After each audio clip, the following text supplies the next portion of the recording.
একদিন আজান হয়ে গেল, আমার নবীজি মসজিদে অপেক্ষা করতেছে, কিন্তু হযরতে আবু বকর এখনো পর্যন্ত বন্ধু মসজিদে আসে না। আবু বকর আসে না। আমার রাসূল বললেন, কেন রে আমার আবু বকর আসে না? বন্ধু বলতে বলতে ইতিমধ্যেই আবু বকর এসে মসজিদে হাজির হয়ে গেল। আবু বকর, এত দেরি হয়ে গেল কেন গো? আমি থাকা অবস্থায় এমন অবস্থা, আমি চলে গেলে না জানি কি হবে। বন্ধুরে, এই কথা বলতে বলতে নামাজ তো শেষ হয়ে গেল।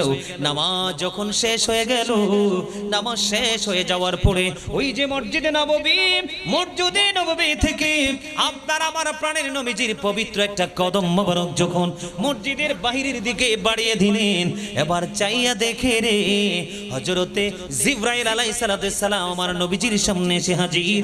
তাও জিবরাইলের অঙ্গে দেখা যায় খেজুর পাতার পোশাক। জোরে জোরে কন্যা একবার সুবহানাল্লাহ, আর জোরে বলেন না সুবহানাল্লাহ। এবার যখন খেজুর পাতার পোশাক দেখতে পাইলেন বন্ধু, এবার জিবরাইলকে প্রশ্ন করলেন, ও ভাই জিবরাইল, আপনার পরনে আজকে কেন গো ব্যতিক্রমী খেজুর পাতার পোশাক দেখা যায়? এবার আবু বকর সিদ্দিক রাদিয়াল্লাহু তাআলা আনহুকে মেন করে জিবরাইল বললেন, ও গো নবী, আপনি চেয়ে দেখেন গো, ও নবী গো, আপনি চাইয়া দেখেন আপনার আবু বকরের পরনেও খেজুর পাতার পোশাক। জোরে জোরে কন্যা সুবহানাল্লাহ। তাবুক যুদ্ধের পূর্বে আমার রাসূল সাহাবায়ে কেরামদেরকে বললেন, তোমরা দান করো। কি করো? যুদ্ধের জন্য। বন্ধু রাসূল বললেন, তাবুক যুদ্ধের পূর্বে তোমরা দান করো। খেয়াল করেন বন্ধুরে আমার, এইবার হযরতে ওমর মনে মনে চিন্তা করলেন, আমার জীবনে কোনোদিন কোনো সময় কোনো কাজের মাধ্যমে আমি আবু বকরকে কোনোদিন আমি হারাইতে পারি নাই। আবু বকরকে আমি কোনোদিন ওভারটেক করতে পারি নাই। ওনার অগ্রগতিটাকে আমি কোনোদিন রোধ করতে পারিনি। আজকে যে তোমার রাসূল বলেছেন তাবুক যুদ্ধের পূর্বে দান করার জন্য, আমার কাছে সুযোগ আছে গো, আমি দান করে দিব। আজকে শুধু দান করব না, আমি আমার এই দানের মাধ্যমে আজকে আমি আবু বকরকে হারিয়ে দিব। জোরে জোরে কন্যা একবার সুবহানাল্লাহ। এটা কি সংগ্রাম না? এটা কি যুদ্ধ না? কথা বলেন, আরো জোরে বলেন, এটা কি যুদ্ধ নয়? ওমর বললেন, আজকে তো আমার কাছে ভালো সম্পদ আছে, ভালো মাল আছে রে, ভালো দৌলত আছে রে, আমি কি করব? আমি আজকে দান করে দিব। দানের মাধ্যমে আমি আবু বকরকে হারিয়ে দিব। ও বন্ধু, যেমন বললেন তেমন। এবার ওমর তার দৌলত, তার মাল, তার সম্পদ ছিল, ওই সম্পদ তিনি নিয়ে আমার রাসূলের দরবারে হাজির হয়ে গেলেন।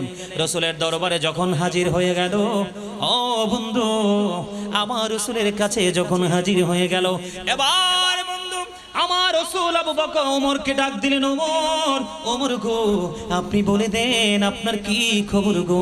ওমর একটা ডাক দিয়ে বললেন, ইয়া রাসূলুল্লাহ, ইয়া হাবিবাল্লাহ, নবী গো, আমার যে সম্পদ ছিল, আমার যে দৌলত ছিল, আমার যে মাল ছিল, নবী গো, এই সম্পদটাকে আমি অর্ধাংশ আপনার জন্য নিয়ে এসেছি গো।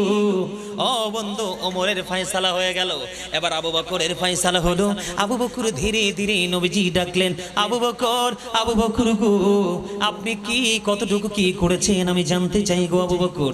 এবার আবু বকর একটা ডাক দিয়ে বললেন, ইয়া রাসূলুল্লাহ, ইয়া হাবিবাল্লাহ, নবী গো, ও প্রাণের নবী গো, আমার যতটুকু সম্পদ ছিল আমি সবটুকু নিয়ে এসেছি গো নবী। এই কথা বলার পরে আমার রাসূল আবু বকরকে বললেন, আবু বকর, আপনি যে সবটুকু নিয়ে আসলেন গো, আপনি আপনার ফ্যামিলির জন্য কতটুকু রেখে এসেছেন? আবু বকর একটা ডাক দিয়ে বললেন, নবী গো, প্রাণের রাসূল গো, আমি আমার ফ্যামিলি পরিবারের জন্য আল্লাহ এবং আল্লাহ রাসূলকে রেখে এসেছি। জোরে জোরে কন্যা সুবহানাল্লাহ, আর জোরে বলেন না সুবহানাল্লাহ। ও পটিয়া সানহরার যুবক, আমি আমার ভাই, আমার বাবা গো, আমি আমার মা বোনদেরকে ডেকে ডেকে বলছি গো, হৃদয় উজাড় করে শোনো, দিনকে প্রতিষ্ঠিত করার জন্য কেমন করে সংগ্রাম করতে হয় রে। ও বন্ধু, আবু বকর ওমর এমন একজন নবীর প্রেমিক, আমি ওনাদেরকে নিয়ে একটা প্রেমময় গজল লিখেছি, একটু কি গাইয়া শোনাবো? আপনারা শুনতে রাজি আছেননি? আরো জোরে বলেন, গাইবো? ওগো নবীজি কেমন করে বলো তোমায় দেখি, বলেন ওগো নবীজি কেমন করে বলো তোমায় দেখি। ভাল লাগে না? এটা আমার লেখা, আমার সুর। আমি আবু বকর এবং ওমরের সংগ্রাম, যুদ্ধ, প্রেম দেখে আমি গজলটা লিখেছিলাম নিঝুম রজনীতে। গাইবো একটু, বেশি কিন্তু গাইবো না, পুরোটা অনলাইনে গাওয়া আছে। ওগো নবীজি কেমন করে বলো তোমায় দেখি, আছো তুমি ওই মদিনায়, আছো তুমি ওই মদিনায়, সঙ্গে নিয়ে দুই প্রেমিক সাথী, কেমন করে বলো তোমায় দেখে। বলেন না, ওগো নবীজি কেমন করে বলো তোমায় দেখে, বলেন ওগো নবীজি। বলেন না সবাই, আছো তুমি ওই মদিনায়, আছো তুমি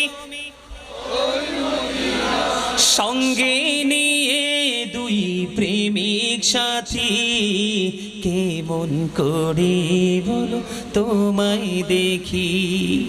দেখার আশা আমার মনে পোষে রেখেছে যতন করে, বলেন দেখার আশা পোষে রেখেছি আপন করে, পাই যদি গো নবী তোমার দিদার, পাই যদি গো নবী তোমার দিদার, শীতল হবে মোর দুটি আখি, কেমন করে বলো তোমায় দেখি, বলেন ওগো নবীজি কেমন করে বলো তোমায় দেখি। মারহাবা বলেন না, ভাল লাগছে? অনেক লম্বা, যদি ভাল লাগে অনলাইন থেকে শুনবে। মারহাবা বলেন, আরো জোরে বলেন। আপনাদেরকে একটু মনে করিয়ে দিলাম। আপনারা বলেন, আবু বকর এবং ওমর রাদিয়াল্লাহু তাআলা আনহুর, এটা কি তাদের সংগ্রাম না? এটা কি তাদের যুদ্ধ নয়? কিসের জন্য? ইসলামকে। সুবহানাল্লাহ বলেন না। আজকে আমরা মাহফিলের জন্য, মসজিদের জন্য, আল্লাহর ঘরের জন্য যখন টাকা চাই, আমরা 500 টাকার নোটটা লুকিয়ে 5 টাকার নোটটা বের করে দেই। কথা বলেন, ঠিক না ঠিক? আমি অহংকার না, যেহেতু সংগ্রামের কথা বলছেন, সেই সংগ্রাম, যেহেতু সংগ্রামের কথা বলছেন, কেউ কি বিরক্ত হচ্ছেন? যেহেতু সংগ্রামের কথা বলছেন, আমার বিষয়টা, সংগ্রামটা কেমন করে করতে হয়। আমার গ্রামে একটা 32 বছরের পুরনো মসজিদ, মাটির ছিল না, ভয়ে মানুষ এটাতে ঢুকতো না, মানে উপরে টিনের চাল, চারপাশে মাটি। 2023 সালে আমি এটার উদ্যোগ নিয়ে, আমি অদম গুনাহগার, আমার এই দুই হাতে আমার আল্লাহ এত শক্তি দিয়েছে, মাত্র ক্যাশ 12 লক্ষ টাকা নিয়ে নামছি। কে নিয়ে? 12 লক্ষ টাকা নিয়ে নামছি। আমার গ্রামে অনেক ধনী ধনী মানুষ ছিল, বিল্ডিংওয়ালা ছিল, কিন্তু এই বিল্ডিংওয়ালাদের থেকে 10টা টাকা মসজিদটাতে আসে নাই। তার মানে ইসলামকে প্রতিষ্ঠিত করার জন্য কিভাবে যুদ্ধ করতে হয়, ওই যে আমি বললাম, সময়ের সাথে মিলিয়ে মিলিয়ে আপনাকে যুদ্ধ করতে হবে। একদিন যুদ্ধ করে হাত পা গুটিয়ে ঘরে বসে থাকলে ইসলামকে জিন্দা করা সম্ভব নয়। এই যে গত বছর মাহফিল হয়েছিল এখানে, এই বছর হয়েছে, এটার মধ্যে কি হবে জানেন? ইসলাম জিন্দা হবে, ইসলাম নতুন করে করে প্রাণ পাবে। বলে হুজুর ইসলামের কি মরে গেছে? আরে না, আমাদের কাছ থেকে হারিয়ে যাচ্ছে। এই হারিয়ে যাওয়া ইসলামকে আমরা আবার পুনরায় ফিরে পাবো যখন ওলামাই কেরামদের মজলিসে বসবো। এই দিনের কাজ, এটার জন্য কিন্তু যুবকদেরকে সংগ্রাম করতে হবে, মসজিদ বানানোর জন্য সংগ্রাম করতে হবে। সংগ্রামটা কেমন করছি জানেন? আমার গ্রামের মানুষ জুম্মা পড়তে হলে অনেক দূরে যেতে হয়, ঈদের নামাজ পড়তে হলে ঈদের দিনে অনেক দূরে যেতে হয়। আমি একদম গুনাহগার, আমার আল্লাহ আমাকে এমন শক্তি দিছে, জুম্মা মসজিদটা 5 মাসে কমপ্লিট করেছি। যুদ্ধের কথা যেহেতু বলছি, এই জন্য বলতেছি, 5 মাস থেকে প্লাস কিছুদিন বেশি হবে, মসজিদটা কমপ্লিট করে জুম্মা চালু করে দিয়েছি। সুবহানাল্লাহ বলেন, আরো জোরে। এবং জুম্মার খতিব রেখে দিয়েছি, জুম্মার খতিবের দায়িত্ব নিছি আমি অধম, আর গ্রামবাসীকে দিছি পাঞ্জেখানার দায়িত্ব, তারপরেও চালাইতে পারে না। 12 মাসে 13টা পাল্টায় হুজুর। বলে হুজুর নিজের গ্রামের কথা বললেন, কেন বললাম? এই কথাটা তাদেরকে ছোট করার জন্য নয়, ওই যে তারা সংগ্রাম করতে জানে না, সংগ্রাম কেমন করে করতে হয় সেটা বোঝে না, এবং এই সংগ্রাম যে তাকে কাল হাসরের ময়দানে কত বড় নিয়ামত দিবে সেটাও জানে না। দুনিয়ার বুকে মসজিদের ক্ষেত্রে আপনার সংগ্রাম হলো টাকা দিয়ে, পয়সা দিয়ে, অর্থ দিয়ে, শ্রম দিয়ে, যার যেটা আছে সেটা দিয়ে আপনি শ্রম দিয়ে যুদ্ধ করে আপনি মসজিদ তৈরি করবেন। এই মসজিদে যোগ্য দক্ষ টেকসই ইমামকে নিয়োজিত করে দিবেন, কোয়ালিটিফুল ইমামকে নিয়োগ করে দিবেন, আর এই ইমাম জুম্মার দিন স্পেশাল সবাই আলোচনা করে করে আপনার পুরো সমাজকে নোংরামি থেকে বের করে এনে আলোকিত সমাজ হিসাবে রূপান্তরিত করে দিবে। এটা কি সংগ্রাম নয়? কথা বলেন, সংগ্রাম নয়? জুম্মা চালু হলো, জুম্মার নামাজ চলতেছে, ঈদের জামাতও চলতেছে। এখন আমার গ্রামের যারা ঠান্ডা মাথার, বিশেষ করে আমার গ্রামের যুবকদেরকে আমি স্যালুট দেই, চিরজীবন স্যালুট দিয়ে যাব। আমার গ্রামের যুবকরা আমাকে যথেষ্ট আপনার সমর্থন করেছে, শুরু থেকে শেষ পর্যন্ত আমার সাথে ছিল। কিন্তু অনেক মুরব্বী আমার সাথে ছিল না, এটাকে বানচাল করার চেষ্টা করেছে, কারণ তিনি ইসলামের জন্য যুদ্ধ করার যে মধু কত এটা তিনি জানে। কথা বলেন, আপনারা সত্যিকারের সংগ্রামী যোদ্ধা। আমি আবারও বললাম বিজয়ী, কারণ এসে দেখলাম পুরো প্যান্ডেল খালি, এখন দেখি পুরো প্যান্ডেল পরিপূর্ণ। আওয়াজ তুলে কোন সুবহানাল্লাহ। আল্লাহ যেন জান্নাতের মেহমান হিসেবে সবাইকে কবুল করেন, আমিন বলেন, আর জোরে বলেন আমিন। তাহলে আবু বকর এবং ওমর এবার বিজয়ী যোদ্ধা হলেন কে রে? আবু বকর। এবার আমার নবীজি ডাক দিয়ে বললেন, আবু বকর, আমার আপনার সম্পদ আমার জীবনে যত বেশি কাজে উপকারে লেগেছে, আর কারো সম্পদ এত উপকারে আসেনি গো। এবার আবু বকর একটা ডাক দিয়ে বলে, নবী, নবী গো, ও ইয়া রাসূলুল্লাহ, ইয়া হাবিবাল্লাহ, নবী, নবী গো, শুধু আমি সম্পদ না, আমার জীবনটাও কন্টিনিউ আপনার জন্য রেডি। জোরে জোরে বলেন না সুবহানাল্লাহ। ও বন্ধু, যুদ্ধ কেমন করে করতে হয়? ও যুবক, আমার দিকে তাকাও যুবক বন্ধু, আমি তোমাদেরকে বলতে চাই, ওই যে বলেছিলাম আজকের এই মাহফিল কি 1 বিঘা পরিমাণ আপনি আমি যখন বন্ধু এগিয়ে আসবো, আমার আল্লাহ কথা দিয়েছে আপনার আমার দিকে 1 গজ পরিমাণ এগিয়ে আসবে। আপনি যদি আজকের এই জান্নাতের বাগানের দিকে বন্ধু 1 হাত পরিমাণ যদি এগিয়ে আসেন গো, আমার আল্লাহ কথা দিয়েছে, আমার রাসূল জানিয়েছে, আমার আল্লাহ ওই বান্দার দিকে 2 হাত পরিমাণ এগিয়ে আসে। ও বন্ধু, আপনারা, ও বন্ধু, অনেকে ম্যাক্সিমাম লোকে হেঁটে হেঁটে আসছেন আজকে। আমিও তো হেঁটে হেঁটে আসছি কিনা? অত দূর থেকে তো হাইটে আসা সম্ভব না, কথা বলে না কেন? কিন্তু আপনাদের ওই জায়গা থেকে, ওই মাজার শরীফের গেট থেকে এই পর্যন্ত হেঁটে হেঁটে আসলাম, ওজো টোজো করে ফ্রেশ হয়ে এই পর্যন্ত হেঁটে হেঁটে আসলাম। ও বন্ধু, যুদ্ধ কেমন করে করবার টেকনিক শিখে নাও। আমার রাসূল জানিয়ে দিলেন, কেউ যদি আল্লাহর জিকির করতে করতে ওই জান্নাতের বাগানের দিকে হেঁটে হেঁটে আসে রে, আমার আল্লাহ কথা দিয়েছে, আল্লাহ রাসূল জানিয়ে দিয়েছেন হাদিস শরীফের মাধ্যমে, আল্লাহ ওই বান্দার দিকে দৌড়ে বন্ধু ছুটে আসে। জোরে জোরে কন্যা সুবহানাল্লাহ। আল্লাহ রাব্বুল আলামিন বলেছেন, বন্ধু এখন আপনি যে জিকির করবেন, সংগ্রাম করবেন, জিকিরটা কি, যুদ্ধটা কি? সুবহানাল্লাহ বলা জিকির, আলহামদুলিল্লাহ বলা জিকির, আল্লাহু আকবার বলা জিকির, লা ইলাহা ইল্লাল্লাহ বলা জিকির, কাউকে ভালো কাজের জন্য ডাকা এটাও জিকির, কাউকে খারাপ কাজ করতে দেখলে থামিয়ে দেওয়ার চেষ্টা করা বা করে দেওয়া এটাও জিকির, আপনি নামাজে দাঁড়িয়েছেন ওটাও বন্ধু জিকির, ও বন্ধু আপনি হজে গিয়েছেন ওটাও জিকির। হজ হলো মাওলার জিকিরের জুলুস, কারণ বিভিন্ন জায়গা পরিদর্শন করে সম্পূর্ণ করতে হয়, আর নামাজ হলো মাওলার জিকিরের জলসা। ও বন্ধু, এটা একই জায়গায় দাঁড়িয়ে বসে সম্পূর্ণ করতে হয়। জোরে জোরে কোন সুবহানাল্লাহ। বন্ধুরে আমার, যুদ্ধ কেমন করে করতে হয় নামাজের ক্ষেত্রে, আবু বকর সিদ্দিক রাদিয়াল্লাহু তাআলা আনহুর কাছে আবার বন্ধু ফিরে যেতে চাই। একদিন আজান হয়ে গেল, আমার নবীজি মসজিদে অপেক্ষা করতেছে, কিন্তু হযরতে আবু বকর এখনো পর্যন্ত বন্ধু মসজিদে আসে না। আবু বকর আসে না, আমার রাসূল বললেন, কেন রে আমার আবু বকর আসে না? বন্ধু বলতে বলতে ইতিমধ্যেই আবু বকর এসে মসজিদে হাজির হয়ে গেল। আবু বকর, এত দেরি হয়ে গেল কেন গো? আমি থাকা অবস্থায় এমন অবস্থা, আমি চলে গেলে না জানি কি হবে। বন্ধুরে, এই কথা বলতে বলতে নামাজ তো শেষ হয়ে গেল। নামাজ যখন শেষ হয়ে গেল, নামাজ শেষ হয়ে যাওয়ার পরে ওই যে মসজিদে নববী থেকে আপনার আমার প্রাণের নবীজির পবিত্র একটা কদম মোবারক যখন মসজিদের বাহিরের দিকে বাড়িয়ে দিলেন, এবার চাইয়া দেখে রে হযরতে জিবরাইল আলাইহিস সালাম আমার নবীজির সামনে এসে হাজির। তাও জিবরাইলের অঙ্গে দেখা যায় খেজুর পাতার পোশাক। জোরে জোরে কন্যা একবার সুবহানাল্লাহ, আর জোরে বলেন না সুবহানাল্লাহ।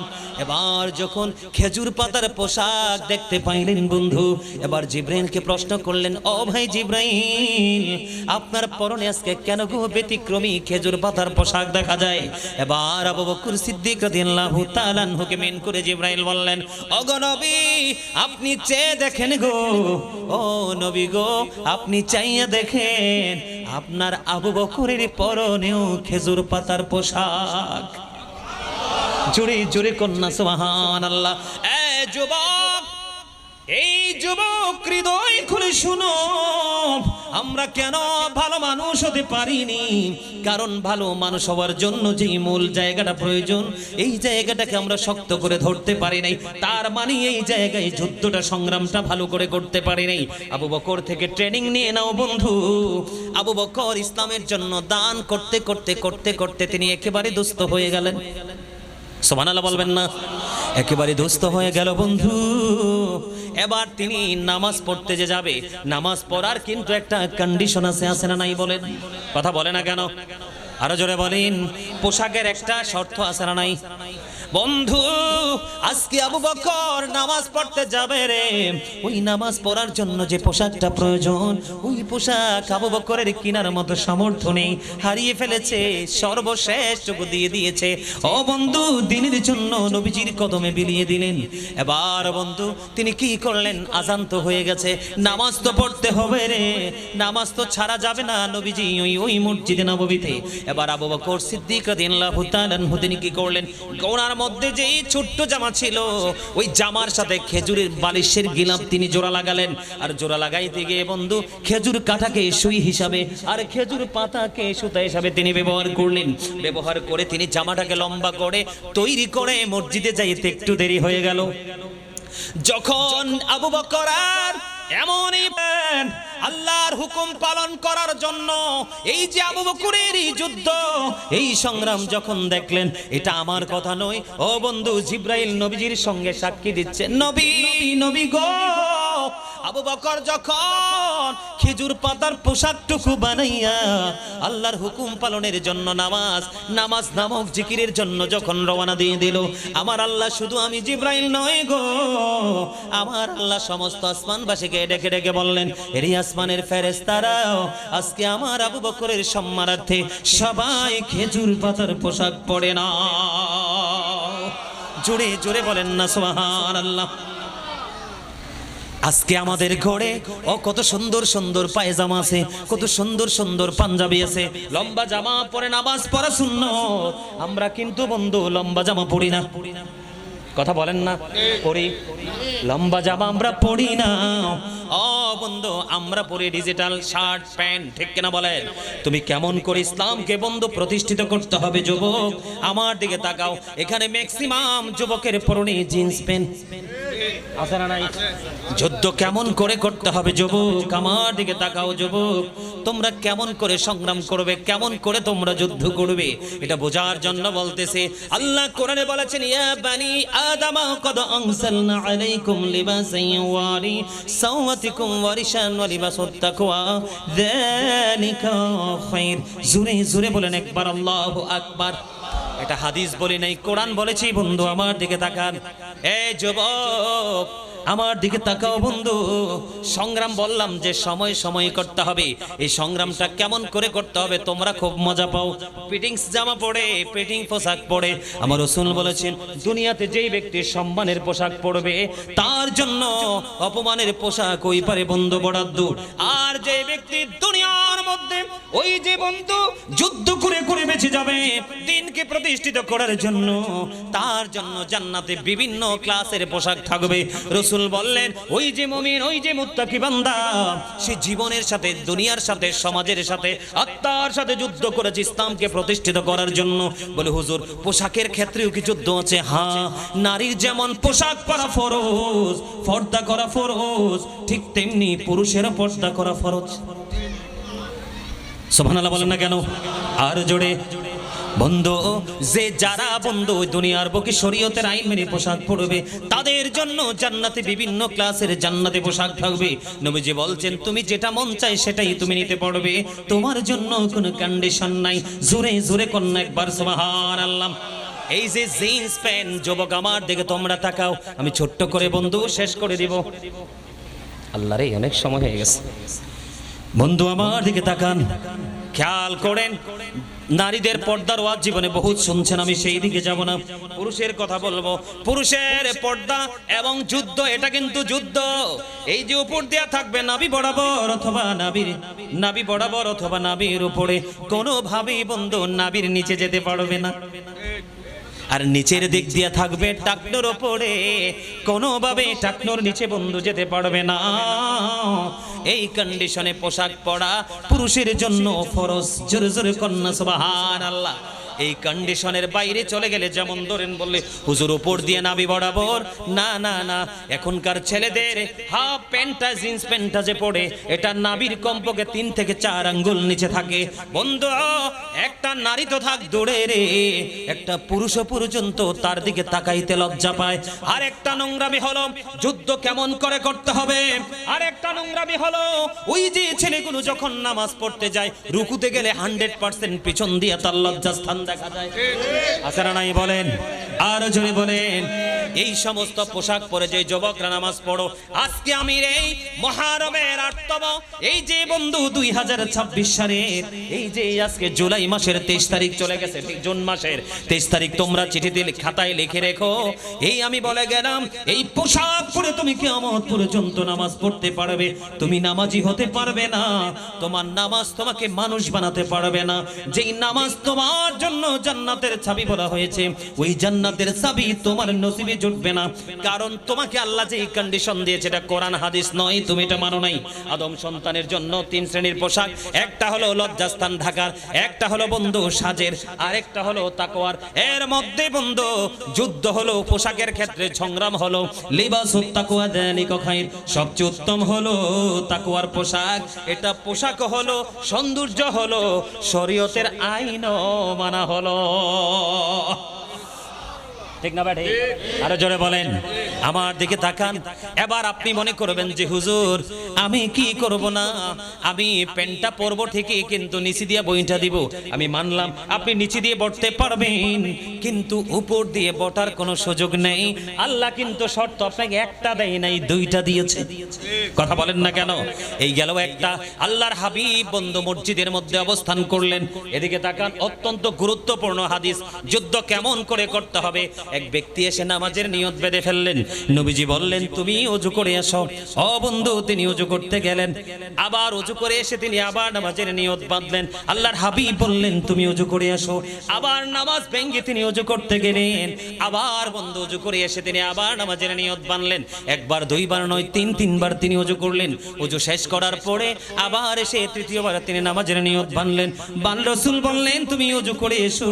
ঠিক তাৎক্ষণিক আরেকজন রাসূলকে প্রশ্ন করলেন, ইয়া রাসূলুল্লাহ, ইয়া হাবিবাল্লাহ, নবী গো, ও প্রাণের নবী, কেন গো বারবার তাকে ওযু করার জন্য বলছেন? আমার নবীজি বললেন, ও পটিয়া সোনহরার ভাই, আমার বাবা, আমি বিশেষ করে মা বোনদেরকে বলে দিব আপনার সন্তান কোন ধরনের পোশাক পরে, এই দায়িত্ব কিন্তু দেখার আপনার। কারণ পৃথিবীতে সন্তানকে আগের যুগে মাস্টাররা শাসন করতে পারছে বন্ধু, আমিও আমার স্টুডেন্টদেরকে অন্যায় করলে ইচ্ছা মতো পিটাইছি, কিন্তু এখন স্টুডেন্টদেরকে টিচাররা পিটাইতে পারে না, উল্টা টিচারকে পিটায় এখনকার স্টুডেন্টরা। এই জন্য টিচাররা সন্তান শাসন করবে না, বাবা মা সেই দিকে খেয়াল করতে হবে। ঠিক কিনা বলেন? বন্ধু রাসূল বললেন, ও বন্ধু রাসূল বললেন, কিয়ামত পর্যন্ত সেই পোশাক পরে নামাজ পড়তে পারবে, কিয়ামত পর্যন্ত পোশাক পরে সে নামাজ পড়তে পারবে, নামাজ আল্লাহর দরবারে কবুল হবে না। কারণ পোশাকের যে কন্ডিশন আল্লাহর দেওয়া সেটা মানতে পারে নাই, যেহেতু সে মানে নাই, এই জায়গায় পোশাকের ক্ষেত্রে এখানে ইসলাম আছে, ইসলামকে প্রতিষ্ঠা করার সংগ্রাম সে করতে জানে নাই। কথা কন না কেন? আমি কি ভুল বললাম? এবার আপনি প্রশ্ন করতে পারেন, বলে হুজুর এই পোশাক আসলো কোত্থেকে, এটার জন্ম কোথায়? এই পোশাক আবিষ্কার করেছে বন্ধু বেঈমান কাফেরেরা। আমার দিকে তাকাও যুবক, আমি এসে খবর নিয়েছি গতকালকের মাহফিলে উপস্থিতি ছিল কম, আজকের উপস্থিতি কিন্তু চোখে পড়ার মতো। ঠিক না বে ঠিক? আরো জোরে বলেন। এই যুবক, গতকালকে তোমরা মাহফিলকে পছন্দ করে নাই, ব্রাজিল এবং আর্জেন্টিনার ফুটবল খেলা তোমরা দেখেছো, কথা বলে না কেন? যুবক, ইসলামকে প্রতিষ্ঠিত করতে হলে ইহুদি নাসারাদের কালচার থেকে টোটাল তোমাকে বের হয়ে আসতে হবে। আমি মনে রাখো, তোমরা যদি তওবা না করো, কি করো? তোমরা যদি তওবা না করো তাহলে তোমাদের বিপদ দুনিয়ায় আছে, আখিরাতে আছে। আমি যুবক বন্ধু তোমাদেরকে মিন করে বলতে চাই, আল্লাহ কোরআনে বলেছে, আমি শুরুতে বলেছিলাম উইদ্দাত লিল মুত্তাকিন, মুত্তাকিনদের জন্য আল্লাহ জান্নাত বানিয়েছে। এখন আমি বলে দিতে চাই, আল্লাহ বলেছেন উইদ্দাত লিল কাফিরিন, কাফিরদের জন্য আমার আল্লাহ বানিয়ে দিয়েছেন জাহান্নাম। নাউজুবিল্লাহ বলেন না কেন? যুবক, আমার আল্লাহ কোরআনে বলেছেন দ্য হেরিটেক্স আর the eternal enemy of the believers. আল্লাহ বলেছেন ইন্নাল কাফিরিনা কানু লাকুম আদুওয়াম মুবিনা। আল্লাহ বলেছেন বেঈমান কাফেরেরা মুসলমানদের প্রকাশ্য শত্রু। এই যে ব্রাজিল এবং আর্জেন্টিনার খেলা তোমরা দেখেছো যুবক, ওরা একটাও তো ইমানদার নয়, এরা সবগুলো বন্ধু ইহুদি। এই যে তোমরা বাংলার জমিনে বসে বসে বন্ধু তুমি ফুটবল খেলা দেখেছো, তোমার পকেটের কৌশলে তোমার পকেট থেকে তারা টাকা কেটে নিয়েছে। এমবি খরচ হয়েছে কিনা? কথা বলেন না কেন? এই যে টাকা খরচ করেছো, তুমি খোঁজ নিয়ে দেখো, অনলাইনে তুমি খবর নিয়ে দেখো, এই সবগুলো টাকা তাদের অ্যাকাউন্টে জমা হয়ে গেছে। এই টাকা দিয়ে ও বন্ধু গাজা নয়, ফিলিস্তিন নয়, ও বন্ধু মনে রাখো একদিন বাংলাদেশকেও তারা কচুকাটা করার জন্য প্ল্যানিং করবে, কারণ তোমার পকেটের টাকা দিয়ে তারা তোমাকে হত্যা করবে। এটা হলো দুনিয়ার সাজা, আর আখিরাতের সাজা হলো, আল্লাহ বলছে উইদ্দাত লিল মুত্তাকিন উইদ্দাত লিল কাফিরিন। আল্লাহ এক শ্রেণীর মানুষকে বললে you have to go to hell, তোমাদেরকে মাস্ট বি চলে যেতে হবে অবর্ণনীয় যন্ত্রণার জায়গা জাহান্নামে। আল্লাহ আরেকজনকে বলেছেন উইদ্দাত লিল মুত্তাকিন, আল্লাহ একদলকে বলেছে তোমার জন্য কন্টিনিউয়াসলি জান্নাত বরাদ্দ। এখন প্রশ্ন হলো, অনন্তকাল বেঈমান কাফিরেরা জাহান্নামে থাকবে। এই জাহান্নামে কেন ঈমানদারেরা যাবে? কারণ তারা বেঈমান কাফিরের সংস্কৃতির চর্চা করেছে, মুসলমানিত্ব নিয়ে তাদের কোনো চর্চা নাই। ঠিক কিনা বলেন? কি কথা খারাপ লাগছে? এই যুবক, এটা আশুরার মাস। কয়টা যুবক একবারে কনফিডেন্সলি বলতে পারবে যে মুহররমটা কবে শুরু হয়েছে? পারবে না। কিন্তু আর্জেন্টিনা ব্রাজিলের ফাইনাল সেমিফাইনাল কবে হবে এটা তোমরা নিখুঁত করে কোড করে রেখেছো। ও যুবক, ইহুদি নাসারাদের সম্পৃক্ততা তোমাকে নিয়ে যাবে জাহান্নামে। কোথায় বলেছে কে? আল্লাহ কোরআন থেকে প্রমাণিত। আর যদি তুমি রাসূল এবং রাসূলের আহলে বাইতের সাথে প্রেম করতে পারো, আমার রাসূল জানিয়ে দিয়েছেন, বলবো Imam Hassan and Hussein are the leader of younger people in Jannah. Amar Rasul bole diyechen Imam Hassan and Hussein are the leader of younger people in Jannah. Amar Rasul bole diyechen Al Hasan wal Husain sayyid shababi ahli Jannah. Rasul bollen Imam Hassan Hussein দুই ভাই ইমানদার যুবকদের জান্নাতে leader. এই মুহররম মাসে তুমি মুহররম শহাদায়ে কারবালার শুরুনে ওই যে কারবালার মাহফিল, এইখানে তুমি টাকা দিতে পারো নাই, তোমরা জানো না? ওই মুহররমের 10 তারিখে কেউ যদি এদিকে আসেন, রাগ করেন না, আমার কাছে আইয়েন, টুপি খুলেন, প্র্যাকটিক্যালি দেখাচ্ছি সবাই বোঝার জন্য। কেউ যদি কোনো এতিমকে আদর করে এভাবে বন্ধু, মুহররমের 10 তারিখে যদি কেউ হাতটা এভাবে আদর করে মায়া করে বুলিয়ে দেয়, রাসূল বললেন ও আমার পাগল উম্মতেরা তোমরা শোনো গো, আমার আল্লাহ এত বেশি খুশি হয় ওই এতিমের মাথায় যতগুলো চুল আছে ওই ততগুলো চুলের সমপরিমাণ নেক তোমার আমল নামায় দিয়ে দেয়। আরে যুবক, এই সংগ্রাম তুমি করলে না, তুমি ওই সংগ্রাম করলে ইহুদি নাসারাদের সংস্কৃতি নিয়ে। আর বাংলাদেশের বড় বড় বিল্ডিং গুলোর ছাদের মধ্যে দুইটা পতাকা দেখা যায়, একটা ব্রাজিল একটা আর্জেন্টিনা। এই টাকা খরচ, এই যে সময়, সব কিছু ব্যয় করেছো, এর জন্য তোমাকে বন্ধু খেসারত দিতে হবে। জোরে জোরে কন্যা নাউজুবিল্লাহ। এরে যুবক, মুহররমের 10 তারিখে কেউ যদি একটা রোজা রাখে তার 40 বছরের গুনাহ মাফ হয়ে যায়। তুমি তো সেই সংগ্রাম করো নাই। এই সংগ্রাম যদি তুমি একটা রোজা রাখতা, আরেকজনকে তুমি বলতা গাজী সুলাইমান বলে গেছে তুমিও রোজাটা রাখো। এইটাই হলো ইসলামকে প্রতিষ্ঠিত করার সংগ্রাম। এইভাবেই যুগের পর যুগ ইসলাম বেঁচে থাকবে। বন্ধুরে আমার, এই রমজান মাসে, এই মুহররমের মাসের মধ্যে 10 তারিখে কেউ যদি কোনো অসুস্থ মানুষকে যদি একটুখানি আদর করে, একটুখানি সেবা করে রে, ও বন্ধু, একটুখানি যদি সেবা করে, নবীজি বলেছে তার আমল নামায় গোটা অসুস্থ রোগী সেবা করার সওয়াব তার আমল নামায় ঢুকবে। জোরে জোরে কন্যা সুবহানাল্লাহ। তোমরা এই সংগ্রাম করো না। আমার রাসূল বললেন মুহররম মাসে রোজাদারকে কেউ যদি ইফতারি করায় রে, রাসূল জানিয়ে দিলেন বন্ধু গোটা মুসলিম উম্মার ইফতারি করার সওয়াব তার আমল নামায় পৌঁছে যাবে। তোমরা এই সংগ্রাম করলে না, এই সংগ্রামের মাধ্যমে ইসলামকে তোমরা জিন্দা করে রাখতে পারবে, প্রতিষ্ঠিত করতে পারবে। ও বন্ধু, এটার জন্য দায় হলো বাবা মা। কথা বলেন না কেন? এটার জন্য দায়ী কে? আরো জোরে বলেন। এটার জন্য দায় নিতে হবে বাবা মা। এই দায় আপনারা এড়াতে পারবেন না। এই দায় এড়িয়ে যাওয়ার সুযোগ নাই। এদিকে তাকান। Don't smiling my dear brother. দয়া করে হাসবেন না আমার ভাইরা। এটা হাসির জায়গা না, এটা কাদার জায়গা। এখানে উদাসীন হওয়ার জায়গা না, এখানে সিনসিয়ারলি আলোচনা শোনার জায়গা। কারণ আপনি যদি এখানেও বসে হাসেন, কাঁদবেন কোথায়? আপনি এখানে বসেও যদি অন্য মনস্ক হয়ে যান, তাহলে আপনি চিন্তা করবেন কোথায়? মনে রাখবেন, যারা বাবা হয়েছেন এবং যারা বাবা হবেন, every parent should take care their children very carefully. প্রত্যেকটা পিতামাতার উচিত তাদের সন্তানের দায়িত্ব যত্ন সহকারে পালন করা। আর আমরা সন্তান হিসাবে we should obey our parents. আমাদের প্রত্যেকের উচিত আমাদের পিতামাতাকে মান্য করা। কারণ মা বাবাকে মান্য করা ফরজ, তাদেরকে কষ্ট দেওয়া হারাম। কি এই বাবা মা যারা বলছি, আপনার সন্তান ইসলামকে প্রতিষ্ঠিত করার জন্য সংগ্রামী হবে কখন? যখন আপনার ছেলের কলিজায় রাসূল প্রেম ঢুকিয়ে দিবেন, যখন আপনার ছেলের কলিজায় রাসূলের আহলে বাইতের প্রেম ঢুকিয়ে দিবেন, যখন আপনার ছেলের কলিজায় কোরআন ঢুকিয়ে দিবেন। আপনি কি মনে করছেন সন্তানকে বাড়ি গাড়ি টাকা পয়সা দিয়ে দেওয়ার নাম আপনার বাবা? আরে না, রাসূল বলেছেন ওই বাবাই যোগ্য বাবা, যেই বাবা তার সন্তানকে সংগ্রাম করার ট্রেনিং দিয়ে গেছে, ন্যায় পরায়ণতার ট্রেনিং দিয়েছে। কিভাবে দিতে হবে এই ট্রেনিং যদি আপনার সন্তানকে দিতে চান, রাসূল বলেছেন, বলবো আদিবু আদিবু আওলাদাকুম আলা তালাতি খিসালিন হুব্বি নবিকুম ওয়া হুব্বি আহলি বাইতিহি ওয়া আলা কিরাতিল কুরআন। রাসূল বলেছেন তোমরা তোমাদের সন্তানদেরকে তিনটি বিষয় শিক্ষা দাও। ফার্স্ট টাইম হুব্বি নবিকুম, নবীর প্রেম শিখাও। এরপরে বলেছেন হুব্বি আহলি বাইতিহি, নবীর আহলে বাইতের প্রেম শিখাও। এরপরে বলেছেন আলা কিরাতিল কোরআন, কোরআন তেলাওয়াত শিখাও। আপনার সন্তান তখনই সংগ্রামী হবে যখন মদিনাওয়ালাকে জানবে। আপনার সন্তান তখনই সংগ্রামী হবে যখন 61 হিজরিতে কারবালার ময়দানে যে মর্মান্তিক অধ্যায় তৈরি হয়েছিল, ইয়াজিদ কর্তৃক যে আয়োজন করা হয়েছিল, নাউজুবিল্লাহ বলেন, যখন আহলে বাইতের প্রেম আপনার সন্তানের কলিজায় ঢুকে যাবে, তখন আপনার সন্তান হবে সংগ্রামী। যখন কোরআন বুঝবে, তখন হবে আপনার সন্তান সংগ্রামী। সম্মানিত উপস্থিতি, মনে রাখতে হবে Islam is not only a religion but also complete code of life. পরিপূর্ণ এবং পূর্ণাঙ্গ জীবন ব্যবস্থা আছে ইসলামের মধ্যে। সুবহানাল্লাহ বলেন।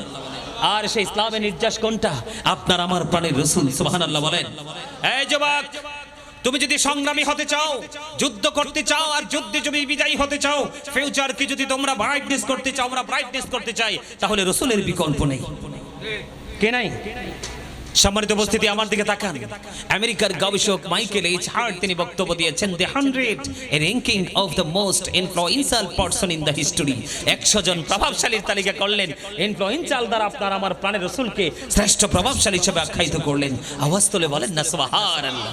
সম্মানিত উপস্থিতি, শুধু এখানে এখান্ত নয়, বসরা ইউনিভার্সিটির লেকচারার ছিলেন কুমিল্লা শাহপুর দরবার শরীফের পীর সাহেব কেবলা ছিলেন, তিনি পৃথিবী থেকে চলে গেছেন।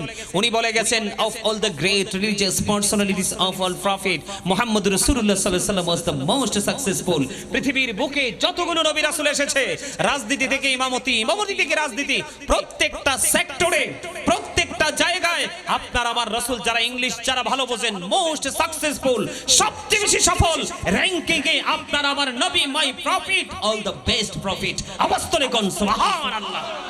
আমি প্রাউড ফিল করি আমি আখির নবীর উম্মত হতে পেরে। আমি নবীর প্রেম নিয়ে আমি একটা গজল লিখছি, মনে হয়ে গেছে, একটু গাইবো? মোরা ধন্য হয়েছি ওগো ধন্য, শুধু নূর নবীজির জন্য। মোরা ধন্য হয়েছি ওগো ধন্য।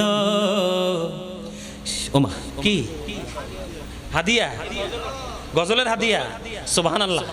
এই হাদিয়াটা দেওয়ার পরে মনে হয়েছে আমি চট্টগ্রাম আইছি, কারণ দুনিয়ার সব জায়গায় গজল গাওয়ার পরে খালি ফিরলেও চট্টগ্রাম থেকে কখনোই খালি ফিরি নাই। আর এই গজল, এই হাদিয়া দেন, গজল টান দিছি পরে হাদিয়া নিয়ে আসছে, কত টাকা এটা দেখার বিষয় নয়, এটার মধ্যেও জড়িত আছে রাসূলের প্রেম। মারহাবা বলেন আর জোরে বলেন। মোরা ধন্য হয়েছি ওগো ধন্য, শুধু প্রাণের নবীজির জন্য। বলেন মোরা ধন্য হয়েছি ওগো ধন্য, শুধু নূর নবীজির জন্য। এই জীবনের যত গুনাহ ক্ষমা করে দাও তুমি, রহমত দিয়ে শ্যামল করে দাও মনের মরুভূমি। ফুলে ফুলে ভরে দিয়ে আমায় করো পরিপূর্ণ, মোরা ধন্য হয়েছি ওগো ধন্য, শুধু নূর নবীজির জন্য। মারহাবা বলেন না আরো জোরে। আমি ছোট্ট, আল্লাহ আমাকে ছোট্ট একজন রাইটার হিসাবে কবুল করছেন, অনেক গজল লিখছি। মারহাবা বলেন। যখনই নবীজির প্রেম হৃদয়ে আসতো, সেই প্রেমের সাথে মিলে মনের অজান্তের খাতা কলম নিয়ে বসতাম, ডায়েরি নিয়ে বসতাম, লেখা হয়ে যেত। মারহাবা বলেন না আরো জোরে বলেন না মারহাবা আরো জোরে। আমার আরেকটা গজল মনে পড়ছে, যেহেতু রাসূল নিয়ে কথা বলছি, আরেকটু গাইবো? এটা লিখছিলাম রাত্রে একেবারে গভীরে, আর লেখার পরে দেখলাম চোখ দিয়ে বেয়ে বেয়ে পানি পড়ছে। আরেকটা গজল লিখছি, এই তো যে সুন্দর নূর নবীজি, নামটি মধুমাখা, তুমি ছাড়া শূন্য জীবন, আমি যে বড় একা। ঠিক না বলেন? বলেন না। এই তো যে সুন্দর নূর নবীজি, নামটি মধুমাখা, তুমি ছাড়া শূন্য জীবন, আমি যে বড় একা। পথচে আছি আমি, বলেন পথচে আছি আমি, কবে দেওয়া দেখা। এই তো যে সুন্দর নূর নবীজি, নামটি মধুমাখা, প্রেমিকী ছিলেন হাবশির বেলাল, চেহারা তার কালো, হৃদয় জোড়ে ছিল গো রাসূল, তোমার প্রেমের আলো। বলেন প্রেমিকী ছিলেন হাবশির বেলাল, চেহারা তার কালো, হৃদয় জোড়ে ছিল গো রাসূল, তোমার প্রেমের আলো। নবীর প্রেমের ইতিহাসে এই নামটি আছে লেখা, এই তো যে সুন্দর নূর নবীজি, নামটি মধু মাখা। মারহাবা বলেন না। আল্লাহু আকবার। ইয়া রাসূলুল্লাহ, ইয়া গাউসুল আজম, জিন্দাবাদ জিন্দাবাদ জিন্দাবাদ জিন্দাবাদ।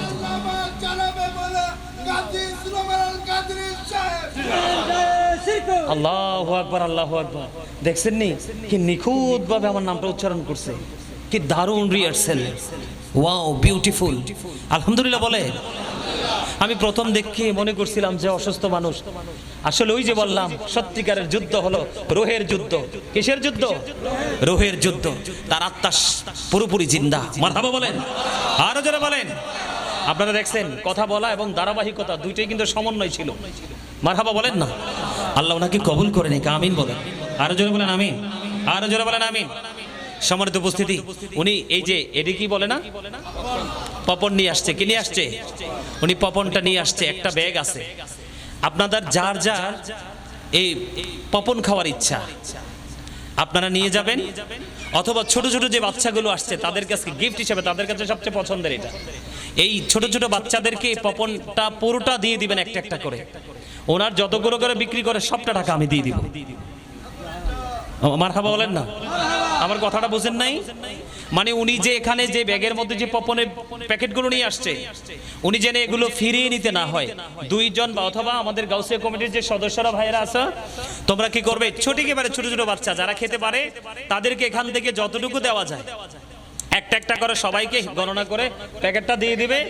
আর এই টাকাটা আমি আমার পক্ষ থেকে মহাব্বত করে এই কারবালার মাসের মহাব্বতে, ইমাম হুসাইনের মহাব্বতে টাকাটা আমি দিয়ে দিব নাকি। মারহাবা বলেন না কেন? আপনারা তো আসলেই অসুস্থ। এই মিয়া, এই দেহটা মোটা তাজা হইলেই কি এটারে সুস্থ বলে? কথা কয় না কেন? এটা তাজা হইলে কি তাজা নি? এটা সুস্থ হইলে সুস্থ না। তো আসল সুস্থতা হলো আত্মারটা। কোনটা? কথা বলে না। আসল সুস্থতা কোনটা? কথা বলে না। আত্মারটা কোনটা? মারহাবা বলেন, আরো জোরে মারহাবা বলেন, আরো জোরে মারহাবা বলেন। এই গজলগুলো অনলাইন থেকে শুনবেন, যেটা বলতে চেয়েছিলাম। সম্মানিত উপস্থিতি, আপনি যদি সংগ্রামী হতে চান, যোদ্ধা হতে চান, তাহলে মদিনাওয়ালা এবং তার আহলে বাইতের সাথে প্রেমের ডুরিতে আবদ্ধ হয়ে যান। আর এই আবদ্ধ করিয়ে নেওয়ার দায়িত্বটা হলো বাবা এবং মার। এই জন্য আমি শুরুতেই বলেছি, শুধু যুবকরা কেন সংগ্রাম করবে, টেকনিক অবলম্বন করবে। এই টেকনিক আগে মা বাবাকে নিতে হবে। আর এই টেকনিকটা যদি মা বাবাকে নিতে হয়, এই প্রত্যেকটা বাবা মাকে ছেলে বিয়ে দেওয়ার সময়, মেয়ে বিয়ে দেওয়ার সময় গুরুত্বপূর্ণ ভূমিকা রাখতে হবে। ছেলের জন্য আল্লাহওয়ালা মেয়ে ঘরে তুলে নিয়ে আসবেন, আর মেয়ের জন্য আল্লাহওয়ালা ছেলে জামাই হিসাবে কবুল করে নেবেন। জোরে বলেন আমিন। আরে আরো জোরে বলেন আমিন। আমার কথা কি বুঝে আসছে? আরো জোরে বলেন। আপনি যখন এদিকে তাকান, অনেক সুন্দরী, অনেক রূপসী ছেলে এবং মেয়ে বিয়ে দিয়েছেন, বিয়ে করিয়েছেন, কিন্তু মদিনাওয়ালার প্রেম নাই, বেয়াদব। এই সংসার জীবনে সুখের হবে না। বাচ্চা কাচ্চা হইলেও এই বাচ্চা মানুষ হবে না। আজকে আপনাদের এই এরিয়াতে ঢুকছি, ঢোকার পরে আমার কুমিল্লা থেকে এক জায়গা থেকে আমার একটা পাগল ভক্ত ফোন দিছে। কি করছে? ফোন দিছে। ফোন দিয়ে বলতেছে, হুজুর আমি অনেক যন্ত্রণার মধ্যে আছি। কেন? হুজুর বউ একটা বিয়ে করছি, এতিম মনে করে, রাসূল এতিমকে আশ্রয় দিয়েছে সেটা মনে করে, এতিম মনে করে বিয়ে করছি। এটা মায়ের সাথে তর্ক করতে করতে আমার মায়ের হাতে ভেঙে ফেলছি। নাউজুবিল্লাহ বলেন না কেন? আরো জোরে বলেন। এই সমস্ত ফিতনা কিন্তু দিন দিন সমাজে বেড়েই চলছে। আবার কয়দিন আগে দেখছেন না, ঢাকাতে মা মরে পচে গলে গেছে, ছেলে তিনটা, মেয়ে একটা, জানেও না কেউ।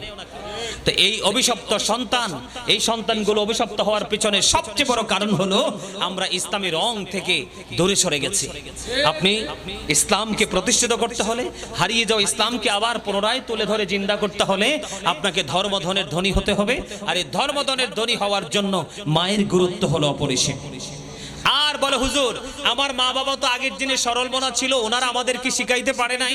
এখন আমরা একটা কাজ করতে চাই, তাহলে আপনাদের কাজ হলো আপনাদের জীবনে রসুলকে ভালোবাসা, রসুলের আহলে বাইতকে ভালোবাসা, রসুলের সাহাবাই কেরামদেরকে ভালোবাসা, সাহাবাই কেরাম, তাবিন, তাবে তাবিন থেকে আইম্মায়ে মুজতাহিদিন থেকে আজ পর্যন্ত আল্লাহর ওলিদের মাধ্যমে আলাইহি ও আসহাবি। এটা আমায় বলিনি, রসুল বলেছে। রসুলের কথা সত্য না মিথ্যা? 100% না? 100%? এটা আমার বক্তব্য নয়, এটা আমার বক্তব্য না, ইংরেজরা বক্তব্য দিয়েছে। হযরত মুহাম্মদ সাল্লাল্লাহু আলাইহি সাল্লাম was born in a rough country. His father's name was Abdullah. His mother's name was Amina. His father said died before he was born. He lost his mother in his childhood. He was very truthful. আপনার আমার প্রাণের রাসূল ছিলেন শ্রেষ্ঠ সত্যবাদী। আওয়াজ তোলে কোন সুবহানাল্লাহ। আমি সেই নবীকে নিয়ে আমি অনেক প্রশান্তি পাই। আমার জীবনে আর কিচ্ছু দরকার নাই। আমি আল্লাহর প্রিয় হাবিবুল্লাহর উম্মত হতে পেরেছি, এটা আমার জীবনের সবচেয়ে বড় খুশনসিব। এবং সবচেয়ে বড় কথা হলো মদিনা ওয়ালার সৈনিক হিসাবে আমি আল্লাহ কথা বলার সুযোগ করে দিয়েছে। আমিন বলেন না, আরো জোরে বলেন। এই অত্যন্ত মজার জায়গা। রাসূলকে ভালোবাসেন, আর কিচ্ছু করতে হবে না, আপনি নেগেটিভ পজিটিভ দুটোকে আইডেন্টিফাই করার জন্য যথেষ্ট হয়ে যাবে। সম্মানিত উপস্থিতি, Allah of the first pillar is the lord of world রব্বুল আলামিন। মুহাম্মদ রাসূলুল্লাহ সাল্লাল্লাহু আলাইহি সাল্লাম is the blessing for the world রাহমাতাল লিল আলামিন। আওয়াজ তুলে কোন সুবহানাল্লাহ। মালিক হলেন রব্বুল আলামিন, হাবিবকে বানালেন, বন্ধুকে বানালেন রাহমাতাল লিল আলামিন। There is no good but Allah. সে আল্লাহ ব্যতীত কোনো উপাস্য নেই, কোনো ইলাহ নেই।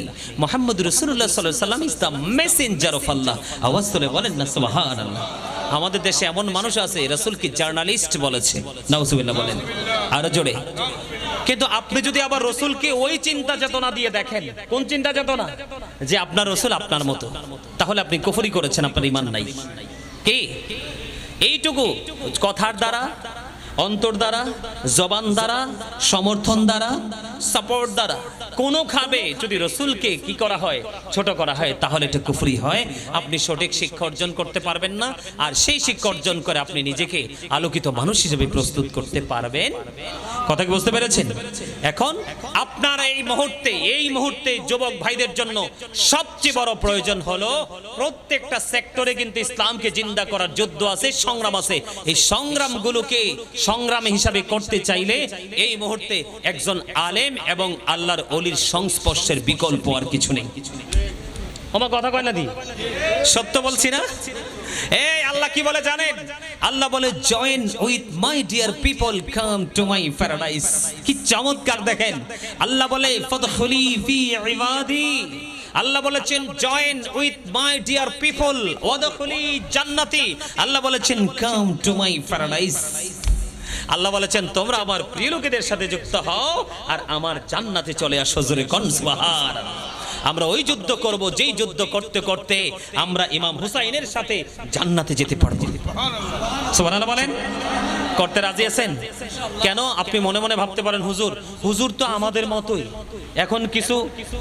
এখন কিছু মৌলবী বের হইছে যারা আলেমদেরকে সম্মান করতে চায় না, আছে না নাই? আল্লাহ সম্মান দিয়েছে, আপনি সম্মান কমাতে পারবেন না তো। আল্লাহ বলেছে ইন্নামা ইয়াখশাল্লাহা মিন ইবাদিহিল উলামা। পৃথিবীর বুকে যত মানুষ আছে এর মধ্যে সবচেয়ে উত্তম তাকওয়া সম্পন্ন হলো আলেমরা। সত্যিকার অর্থে যারা আল্লাহকে ভয় করে তারা হলো আলেম। সুবহানাল্লাহ বলেন আরে জোরে। এই জন্য আল্লাহ বলেছেন অকুনু মা সাদিকিন, তোমরা ট্রুথফুল মেনদের সাথে যুক্ত হয়ে যাও। সুবহানাল্লাহ বলেন আরে জোরে। যখন আপনি তাদের সাথে যুক্ত হবেন তারা আপনাকে কি দিবে? সিলেবাস দিবে। কি দিবে?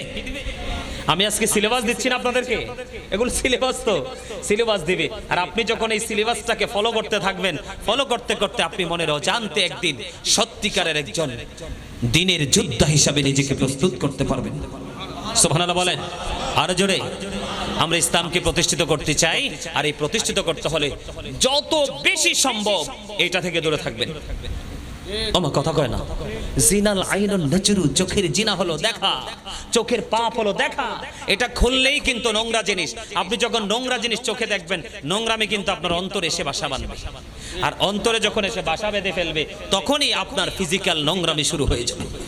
এজন্য এটা থেকে দূরে থাকতে হবে সত্যিকারের যুদ্ধ হতে হলে। আর এটা থেকে যদি দূরে থাকতে পারেন সত্যিকার অর্থে আপনি ইহুদি কালচার থেকে দূরে থাকতে পারবেন। বলে হুজুর কেমনে? আপনি যে চুল কাটছেন ইহুদি স্টাইলে, এখানে ইসলাম নাই।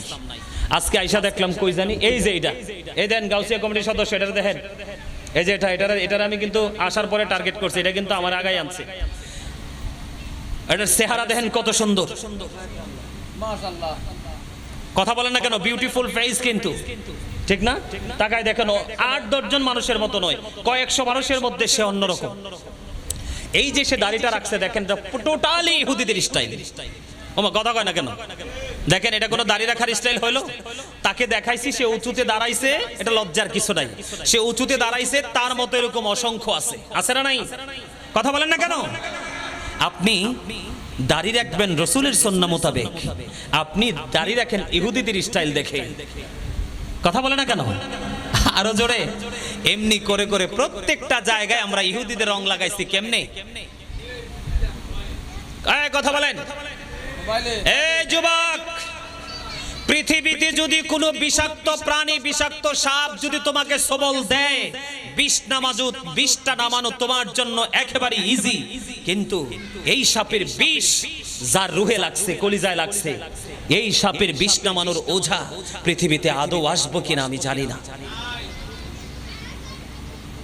অত্যন্ত দুঃখের সাথে বলছি, আজকে নারী বলেন পুরুষ বলেন ইসলাম থেকে টোটাল আলাদা হয়ে গেছে।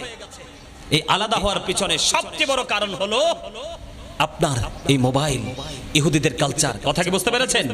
আমি সত্যিকারের ইমানদার, সত্যিকারের মুমিন, সত্যিকারের মুত্তাকি হতে চাই।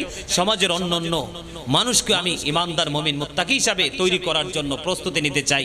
আর সেটার জন্য আলেমদের সাথে সম্পর্ক, সময় দেওয়ার কোনো বিকল্প নেই। ঠিক কিনা বলেন? আরো জোরে। এই যে জুম্মার নামাজ পড়তে যান, শুক্রবার এমন একটা দিন আল্লাহ রাসূল বলেছেন আল জুমআতু ইলাল জুমআহ, এক জুমা থেকে আরেক জুমার মাঝখানে যেই গুনাহ, এই গুনার কাফফারা হয়ে যায় যদি দুই দিকের জুমা সঠিকভাবে আদায় করা যায়, কবিরা গুনাহ থেকে বেঁচে থাকতে চায়। অথচ আমরা জুম্মার দিনে কমার্শিয়াল ভাবে নামাজ পড়ি। কথা বলেন না কেন? হ্যাঁ, মসজিদে যাই আমরা সবার আগে, পরে কিন্তু বের হই সবার আগে। আমার কাছে অত্যন্ত লজ্জা লাগে, এখনকার ছেলেরা মুনাজাতটা পর্যন্ত দেয় না। দেয় এক, আমার মনে হয় অনেক ছেলেরা একটা সালাম ফিরেই উঠে দৌড়, এরকমই মনে হয়। যুবক, যেই ছেলেটা কমার্শিয়াল ভাবে তোমরা আগে গেছো এবং সবার পরে বের হয়েছো, তোমার নিয়ামত তুমি কেমন করে যুদ্ধ করলে, আজকে জুম্মার দিনের যুদ্ধটা কেমন করে করতে হয়। আল্লাহ রাসূল বলেছেন যেই যুবকটা জুমার দিনে সবচেয়ে উত্তম রূপে গোসল করলো, সবচেয়ে দামি, সবচেয়ে সুন্দর, সবচেয়ে লম্বা জামাটা পরে, সবচেয়ে উত্তম রূপে আতর গোলাপ লাগাইয়া গাড়ি দিয়া না হাইটা হাইটা মসজিদে রওনা দিল, তার প্রত্যেকটা কদমে কদমে গুনাহ ঝরে পড়তে থাকলো। আর এই করে করে সে সবার আগে মসজিদে গিয়ে সামনের কাতারে বসে গেল। উট কুরবানির সওয়াব তার আমলনামায় ঢুকে গেল। সে সকল সুন্নত নামাজ ফরজের আগে আদায় করলো এবং সালাম ফিরানোর পরে সমস্ত নফল ইবাদত করে সবার পরে সে মসজিদ থেকে বের হলো।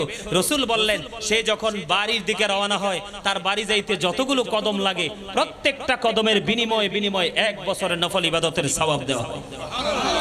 আপনার বাড়ি মসজিদ থেকে যাইতে যদি 20টা কদম লাগে, 20 বছরের নফল ইবাদতের সওয়াব। যদি 100 কদম লাগে, 100 বছরের নফল ইবাদতের সওয়াব। আর যেইটা সবার পরে গেছে, সবার আগে বের হইছে, এটার জন্য কত বড় গজব দেখেন। ওই যে যুদ্ধ সংগ্রাম কেমন করে করতে হবে, যেটা সবার পরে গেছে এবং সবার আগে বের হইছে, এটা নসিব কত মন্দ। যখন ইমাম সাহেব খুতবাটা নিয়ে যখন খুতবা দেওয়ার জন্য যখন মিম্বরের দিকে রওনা দিয়ে দেয়, ঠিক তখনই আজকে জুম্মার দিনে মসজিদের গেইটে যেই ফেরেশতারা এসে, এই প্রথম যিনি আসছেন আজকের দিনে তার রোল নাম্বার 1, দ্বিতীয় যিনি আসছে তার রোল নাম্বার 2, এমনি করে করে ইমাম সাহেব খুতবা দেওয়ার আগ পর্যন্ত যারা আসছে তাদের একটা ক্রমিক রং অনুযায়ী তাদের একটা তালিকা করা হয়। কিন্তু যেই ছেলেটা সবার পরে খুতবা দেওয়ার সময় ছুটে আসলো, এই ছেলেটা এতটা বদকিসমত, এই ছেলেটা যখন মসজিদে ঢুকে তখন আজকের জুম্মার মুসল্লি হিসাবে স্পেশাল ফেরেশতার খাতায় তার নামটা আসে না। তার কারণ যখন ইমাম সাহেব খুতবা দেওয়ার জন্য প্রস্তুতি নিয়ে নেয়, তখন ওই ফেরেশতারা তার নোটবুকটাকে ক্লোজ করে বন্ধ করে ওই খতিব সাহেবের খুতবা শোনার জন্য দাঁড়িয়ে যায়। আওয়াজ তুলে একবার বলেন নাউজুবিল্লাহ। যুদ্ধ কিভাবে করতে হয়, একজন আলেম, যোগ্য দক্ষ একজন আলেমের সাথে প্রেম করবেন। জীবনে ঘুম থেকে উঠে সকালে বিছানায় যে যাওয়ার পর্যন্ত আমার সময় নাই, তাহলে আজকে 5 ঘন্টা ওয়াজ করতাম, কিন্তু সম্ভব না। শুধু আমি আপনাদেরকে কোট করে করে একটা করে আমি আপনাদেরকে ধরিয়ে দিতাম টপিক আকারে। তো আশা করি আপনারা বুঝে গেছেন, যতটুকু বুঝার বুঝে গেছেন। সম্মানিত উপস্থিতি, এমনিতে অনেক সময় হয়ে গেছে, অনেক সময় চলে গেছে। কিন্তু আমি আসার পরে মাহফিল কর্তৃপক্ষ বলছে হুজুর আজকে আমরা মাহফিলটা তাড়াতাড়ি শেষ করে ফেলবো। কিন্তু আমার বিশ্বাস ছিল যে গাজী সুলাইমান আল কাদরি যেখানে যায়, এখানে কিন্তু মুসল্লিরা সহজে ছুটি চায় না। তার প্রমাণ আজকে আমি এখানে আর আসি বা না আসি, আমার জীবনে আমি আপনাদেরকে বলবো না। এটা আমার স্মৃতির পাতায় অনন্য নিদর্শন হয়ে থাকবে, কারণ এসেছিলাম ফাঁকা, দেখেছিলাম ফাঁকা, এখন হয়ে গেল একেবারে পরিপূর্ণ জান্নাতের বাগান। ঠিক কিনা বলেন? আমি ভাবছি মানুষই পাবো না। আল্লাহর কাছে শুকরিয়া যে যুবক ভাইরা তোমরা অত্যন্ত ধৈর্য ধরে আলোচনা শুনেছো। সবচেয়ে মজার কথা হলো একটা লোকও কিন্তু যায় নাই, তাই না? তাদের মধ্যে ছিল অবর্ণনীয় এক মানসিকতা। আল্লাহ আমাদেরকে কবুল করে নিক, সকলে বলুন আমিন। সম্মানিত উপস্থিতি, আবার যদি কখনো দেখা হয় যে দুঃসময়টা মানে ইসলাম থেকে বের হয়ে গেলে আপনার কি ভয়ঙ্কর পরিণত হবে, আমি এটা আধা ঘন্টা 1 ঘন্টায় বলে শেষ করতে পারবো না। আমি যদি ইসলাম থেকে বের হয়ে গেলে যদি তার পরিণতি নিয়ে কথা বলতে হয়, তাহলে আমি আপনাকে কোন কোন কাজটাকে ইসলাম বহির্ভূত করে করলে এটার জন্য কি পানিশমেন্ট দুনিয়া এবং আখিরাতে পাবো, সেই বিষয়টুকু নিয়ে ছোট ছোট করে আমাকে অসংখ্য বিষয় তুলে ধরতে হবে আপনাদের সামনে। এই জন্য আমি আজকে এই বিষয়টা নিয়ে কোনো কথা বলবো না। যদি আবার কখনো দেখা হয় এই বিষয়টা নিয়ে কথা বলবো, আর যদি দেখা না হয় আমি অন্য কোনো প্রোগ্রামে এই বিষয়টা নিয়ে আলোচনা করবো, আপনারা অনলাইন থেকে কালেক্ট করে নেবেন। সম্মানিত উপস্থিতি, তবে আমি আপনাদেরকে শেষ পারের মতো একটা কথা বলতে চাই। আমরা যদি নিজেদেরকে পরিপূর্ণ ইমানদার মুমিন হিসাবে প্রস্তুত করতে চাই, এখন সত্যিকারের আলেম দেখে দেখে আলোচনা শুনতে হবে। এখন কিন্তু মানুষের ঈমান এবং আমল দুটোই নষ্ট হয়ে যাচ্ছে আপনার কিছু কিছু কথিত পড়াশোনা না জানা আলেমদের কারণে। কথা কি বোঝেন না? আমার কথা আপনারা বিশ্বাস করেন? আমি বলি আপনাদেরকে, আমার রাসূল বলে গেছে উম্মত তোমরা সাবধান থেকো। আমাদেরকে রাসূল অ্যালার্ট করে গেছে উম্মত তোমরা সাবধান থেকো। কেন কেন সাবধান থাকতে হবে? কিয়ামতের পূর্বক্ষণে কিয়ামতের বড় আলামত হলো মোল্লারা। নাউজুবিল্লাহ বলেন। কারা? তাদের দাড়ি থাকবে, টুপি থাকবে, পাগড়ি থাকবে, ইভেন তাদের জবানটা মধুর চেয়ে মিষ্টি হবে, চরিত্রটা ফেরাউনের মতো হিংস্র হবে, আত্মাটা বাঘের মতো হিংস্র হবে। তারা ইসলাম থেকে এমন ভাবে বের হয়ে যাবে, একটা তীর মারলে শিকারকৃত প্রাণীকে ভেদ করে যেমন এটা আউটসাইডে চলে যায়, এটা রিটার্ন আবার ব্যাক করে আসে না, ঠিক তেমনি ভাবে এই কিয়ামতের আগে এক শ্রেণীর আলেম আছে, তাদের সব থাকবে আলিমি লেবাস, কিন্তু তারা ইসলাম থেকে এমন ভাবে বের হয়ে যাবে তারা রিটার্ন ফিরে আসবে না। তাদের থেকে তোমরা সাবধান থাকবে, তাদের কারণে মানুষ বিভ্রান্ত হবে। সম্মানিত উপস্থিতি, এই পর্যন্ত আহলুস সুন্নাত ওয়াল জামাতের আলেমদের আমলের মধ্যে কথার মধ্যে ত্রুটি থাকতে পারে, মাধুর্যের ঘাটতি থাকতে পারে, কিন্তু আহলুস সুন্নাত ওয়াল জামাতের আলেম এবং সাধারণ মানুষের ঈমানে কোনো ঘাটতি নাই। কথা বলেন? তারা সব দিতে রাজি, ঈমান দিতে রাজি না। ঠিক কিনা বলেন? রাজি রাজি না। সম্মানিত উপস্থিতি, ওই সমস্ত আলেম ওলামা থেকে দূরে থাকবেন যারা আল্লাহর নবীদেরকে মানে না, ওলিদেরকে মানে না। এরকম হাজারো অসংখ্য সমস্যা আছে, আছে নাই? যেমন এই যে মুহররম মাস চলতেছে, কি কয় মুহররম মাস চলতেছে, এক শ্রেণীর আলেম বের হইছে, কত সুন্দর জবান, বলতেছে ইমাম হুসাইনের শহীদের পিছনে ইয়াজিদের কোনো হাত নাই। নাউজুবিল্লাহ বলেন। সে বলছে ইয়াজিদের কোনো হাত নাই, আর আমি বলি ইয়াজিদ ইজ ক্যারেক্টারলেস। ইয়াজিদ হলো 100% চরিত্রহীন এবং তার বাহিনী।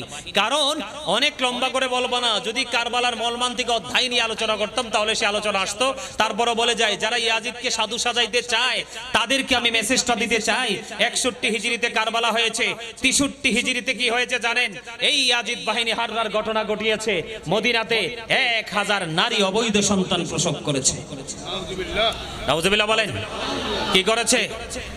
অবৈধ সন্তান, কথা বলেন, অবৈধ সন্তান প্রসব করেছে। ঠিক কিনা বলেন? 700 সাহাবীকে অতর্কিতভাবে হত্যা করেছে। মসজিদে নববীর মধ্যে আজান দিতে দেয় নাই, নামাজ পড়তে দেয় নাই, ঘোড়া রাস্তাবল বানিয়েছে। এগুলো অনেক নোংরা ইতিহাস। যদি আবারও কখনো দেখা হয় বিভিন্ন বিষয় নিয়ে টপিকস আকারে আলোচনা করব। আজকে আর আলোচনা করতে পারছি না, কারণ আগামীকালকেও প্রোগ্রাম আছে। সম্মানিত উপস্থিতি, আমার আবার এই লম্বা পথ পাড়ি দিয়ে আবার যেতে হবে। কথা বুঝতে পারছেন? আমার কথায় যদি কে কষ্ট পেয়ে থাকেন আল্লাহর রাস্তে ক্ষমা করবেন। যদি ভালো লেগে থাকে আমার কথার উপর ভিত্তি করে আমল করার চেষ্টা করবেন। সম্মানিত উপস্থিতি, আল্লাহ যেন আমাদেরকে ইসলামকে সঠিকভাবে কায়েম করার জন্য, প্রতিষ্ঠিত করার জন্য যা যা করার আমরা যেন ওলামায়ে কেরামদের সাথে যুক্ত হয়ে সেই ট্রেনিং নিয়ে আমরা যেন আমাদের এই সুন্দর প্রেমময় ইসলামকে আরও প্রেমময়ভাবে আমরা যেন যুগের পর যুগ, প্রজন্মের পর প্রজন্মের কাছে যেন আমরা ইসলাম পৌঁছে দিতে পারি। আল্লাহ যেন আমাদেরকে সে তৌফিক দান করে। সকলে বলুন আমিন। এই বলে আমি আমার সংক্ষিপ্ত আলোচনা শেষ করেছি। কি করব? ক্যাম্প হবে না? হবে? ক্যাম্প হবে। ক্যাম্প করবে কে? মোনাজাত দিবে কে? মোনাজাত আমি দিব?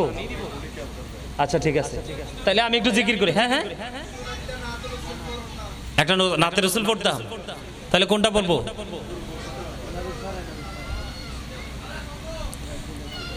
আমি আমার মন মতো গাইবো? গাইবো? অল্প করে গাই, কারণ সময় অনেক নষ্ট হয়ে গেছে। যেহেতু কারবালার মাস, সদায় কারবালা নিয়ে একটা পুরনো গজল গাই। একটু গাইবো সবাই? পারলে আমার সাথে একটু সুর দিবেন। ধীরে ধীরে চালাও সুড়ি, সীমার আমারি গলা,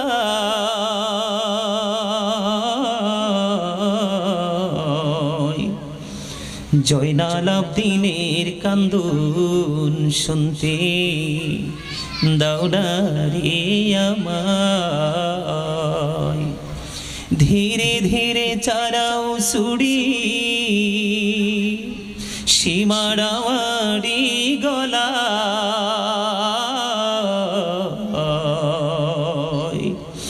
জয়নাল আবদিনের কান্দুন শুনতে দাও না রে আমায়।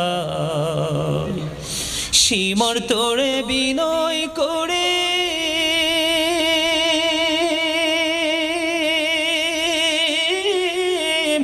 আমার গলায় দিশনা চুরি রে, বেহেশতেতে নিব তোরে আখিরি বেলা।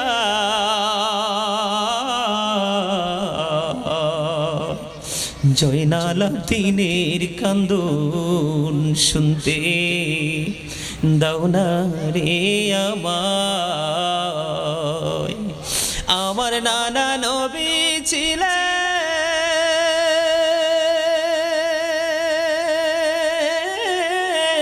গুনাহগারের শফি হলেন গো।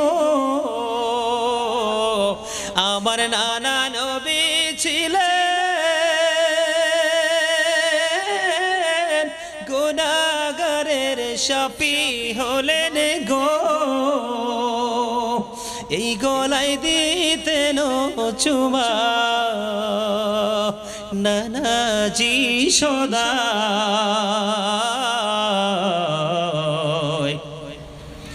জয়নাল আবদিনের কান্দুন শুনতে দাও না রে আমায়। দুধের শিশু কচি কচি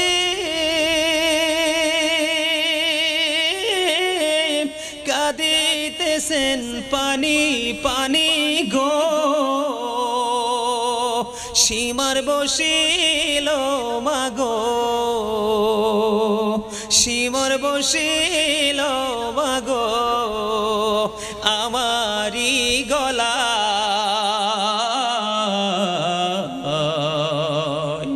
জয়নাল আবদিনের কান্দুন শুনতে দাও না রে আমায়।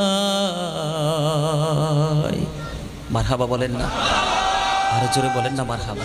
আল্লাহু আকবার। ইয়া রাসূলুল্লাহ, ইয়া গাউসুল আজম দোস্ত, জিন্দাবাদ জিন্দাবাদ জিন্দাবাদ জিন্দাবাদ জিন্দাবাদ জিন্দাবাদ জিন্দাবাদ জিন্দাবাদ। আলহামদুলিল্লাহ বলেন আরো জোরে। আমি একটু জিকির করি হালকা, একটু দুইটা কাসিদা পড়ি, হ্যাঁ, তারপরে কেমন করবেন।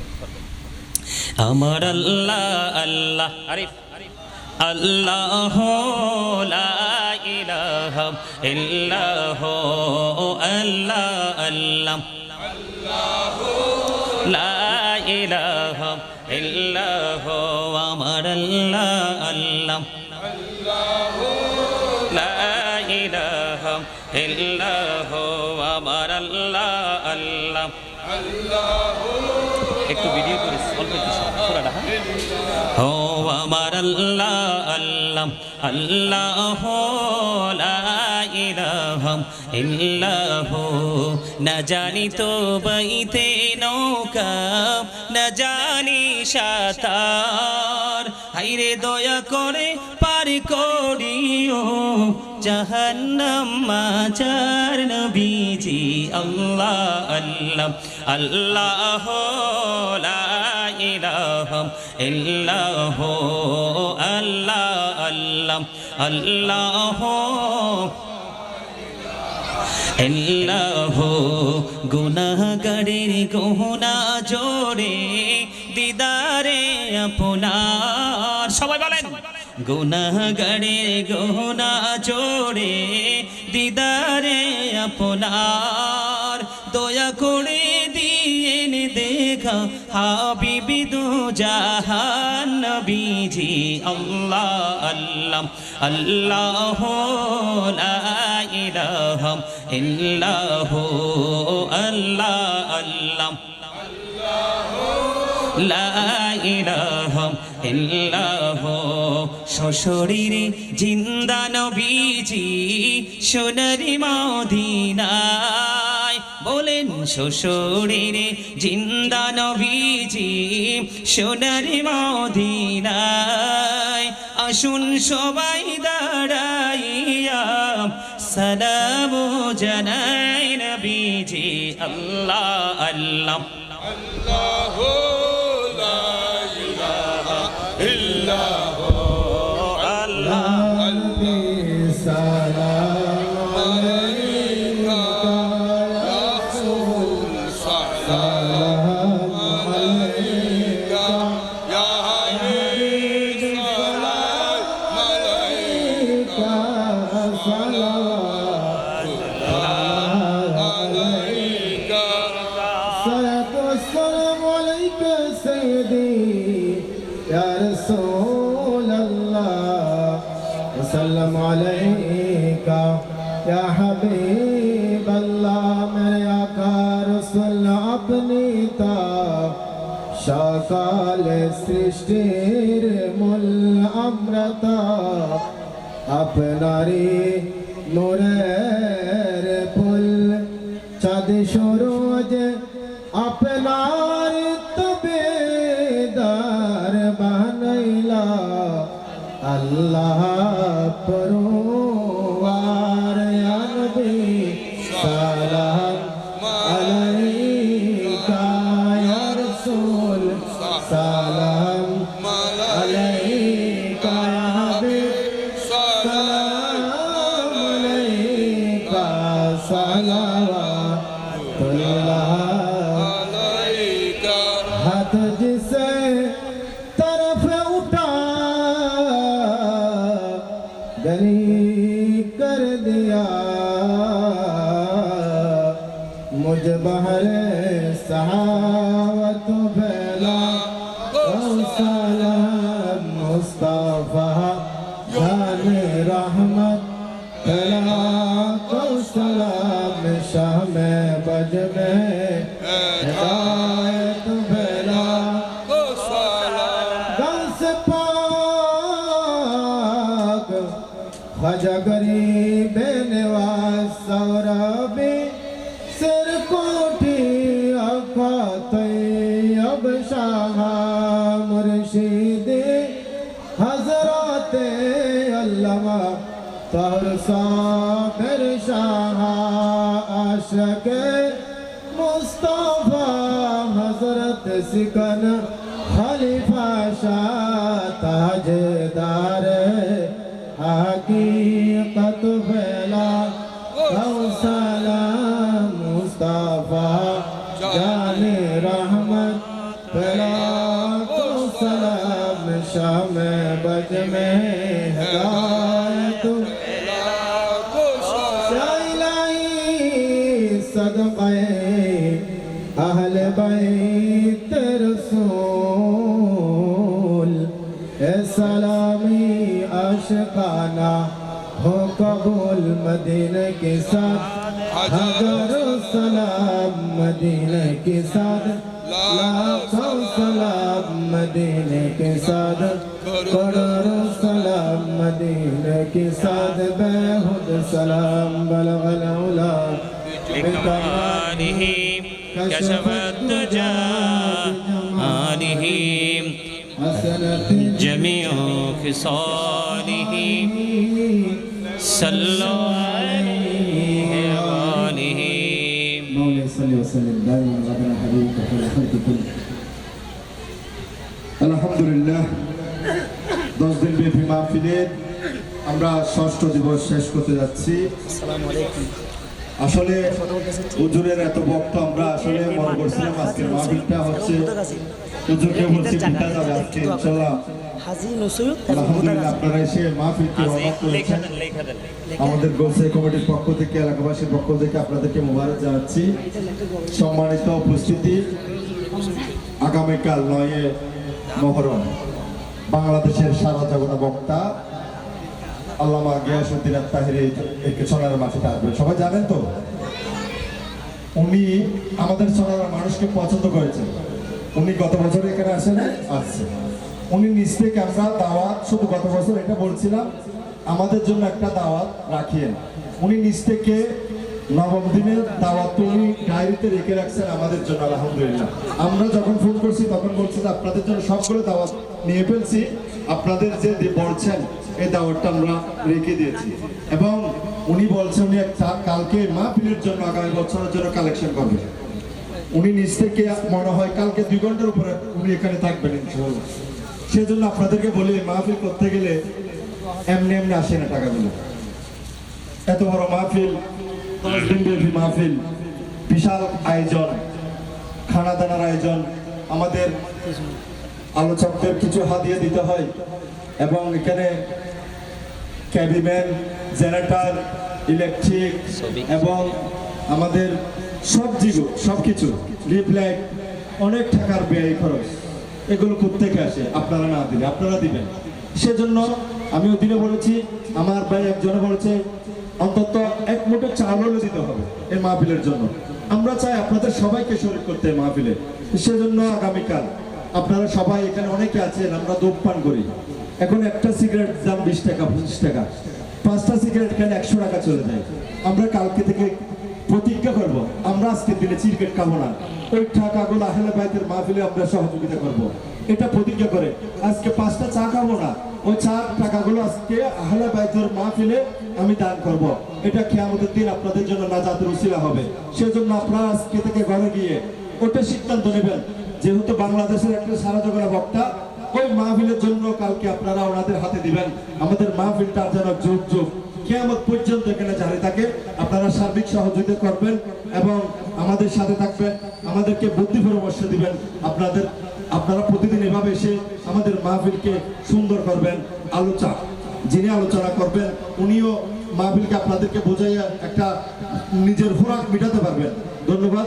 আমি হুজুরকে দোয়া করার জন্য আমাদের বিশেষ করে আমাদের প্রবাসী ভাইরা আমাদেরকে সার্বিক সহযোগিতা করছেন এবং অনলাইন ভিডিওতে দেখছেন আমাদের মাহফিলের, তাদের জন্য দোয়া করবেন এবং আমাদের গোলসে কমিটির ভাইদেরকে জন্য দোয়া করবেন। আমাদের এলাকাবাসী এবং যারা উপস্থিত হয়েছেন তাদের জন্য দোয়া করবেন ইনশাআল্লাহ।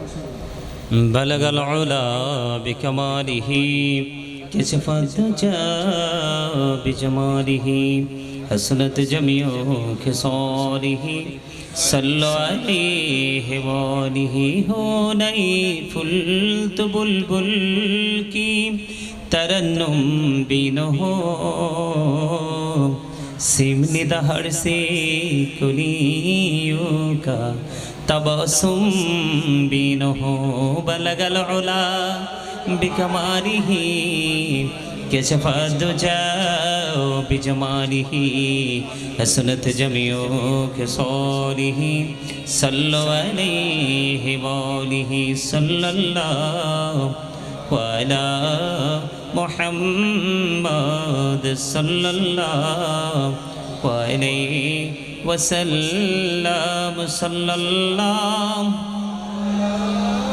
मुहम्मद सल्लल्लाहु अलैहि साथी शजरो नतकल हजारो शकल कमारो बिइशारतिही सल्लल्लाहु अला मुहम्मद सल्लल्लाहु अलैहि वसल्लम सल्लल्लाहु अला मुहम्मद सल्लल्लाहु अलैहि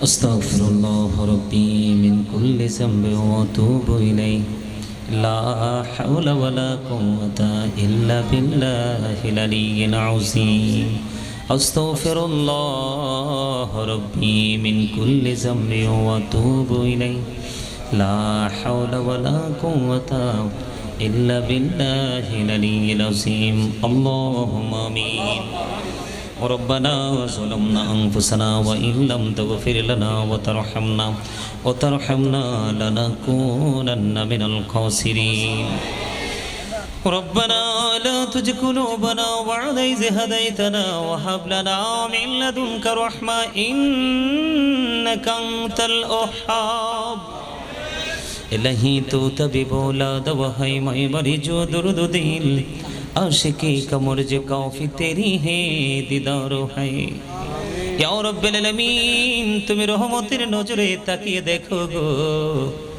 মুসাফির অবস্থায় আল্লাহ সনহরা পটিয়াতে ইয়া রব্বুল আলামিন উলামায়ে কেরামদেরকে নিয়ে হুফাজে কেরামদেরকে নিয়ে দাড়ি পাকা মুরব্বি বাবাদেরকে নিয়ে গৌসিয়া কমিটির সদস্যদেরকে নিয়ে আল্লাহ কাছে এবং দূরে দেশ এবং প্রবাস থেকে যারা আছে টাকা দিয়ে পয়সা দিয়ে অর্থ দিয়ে বুদ্ধি দিয়ে শ্রম দিয়ে সার্বিক সহযোগিতার মাধ্যমে মুহররমের 1 তারিখ থেকে আল্লাহ 10 তারিখ পর্যন্ত এই নূরানী বাগানের আয়োজন করেছে আল্লাহ তাদেরকে সঙ্গে নিয়ে তোমার শাহী দরবারে দোকানে হাত তুললাম মেহেরবানি করে আমাদের হাত তুমি কবুল মঞ্জুর করে নাও ওগো মালিক মালিক রে তো কোন পর্যন্ত এতদিন পর্যন্ত যত আলোচনা হয়েছে সকল ত্রুটিগুলো ক্ষমা করে দি যত আমল করেছি সকল ভুল ভ্রান্তি ক্ষমা করে দি হাদিয়া লক্ষ কোটি কোটি গুণে বাড়াইয়া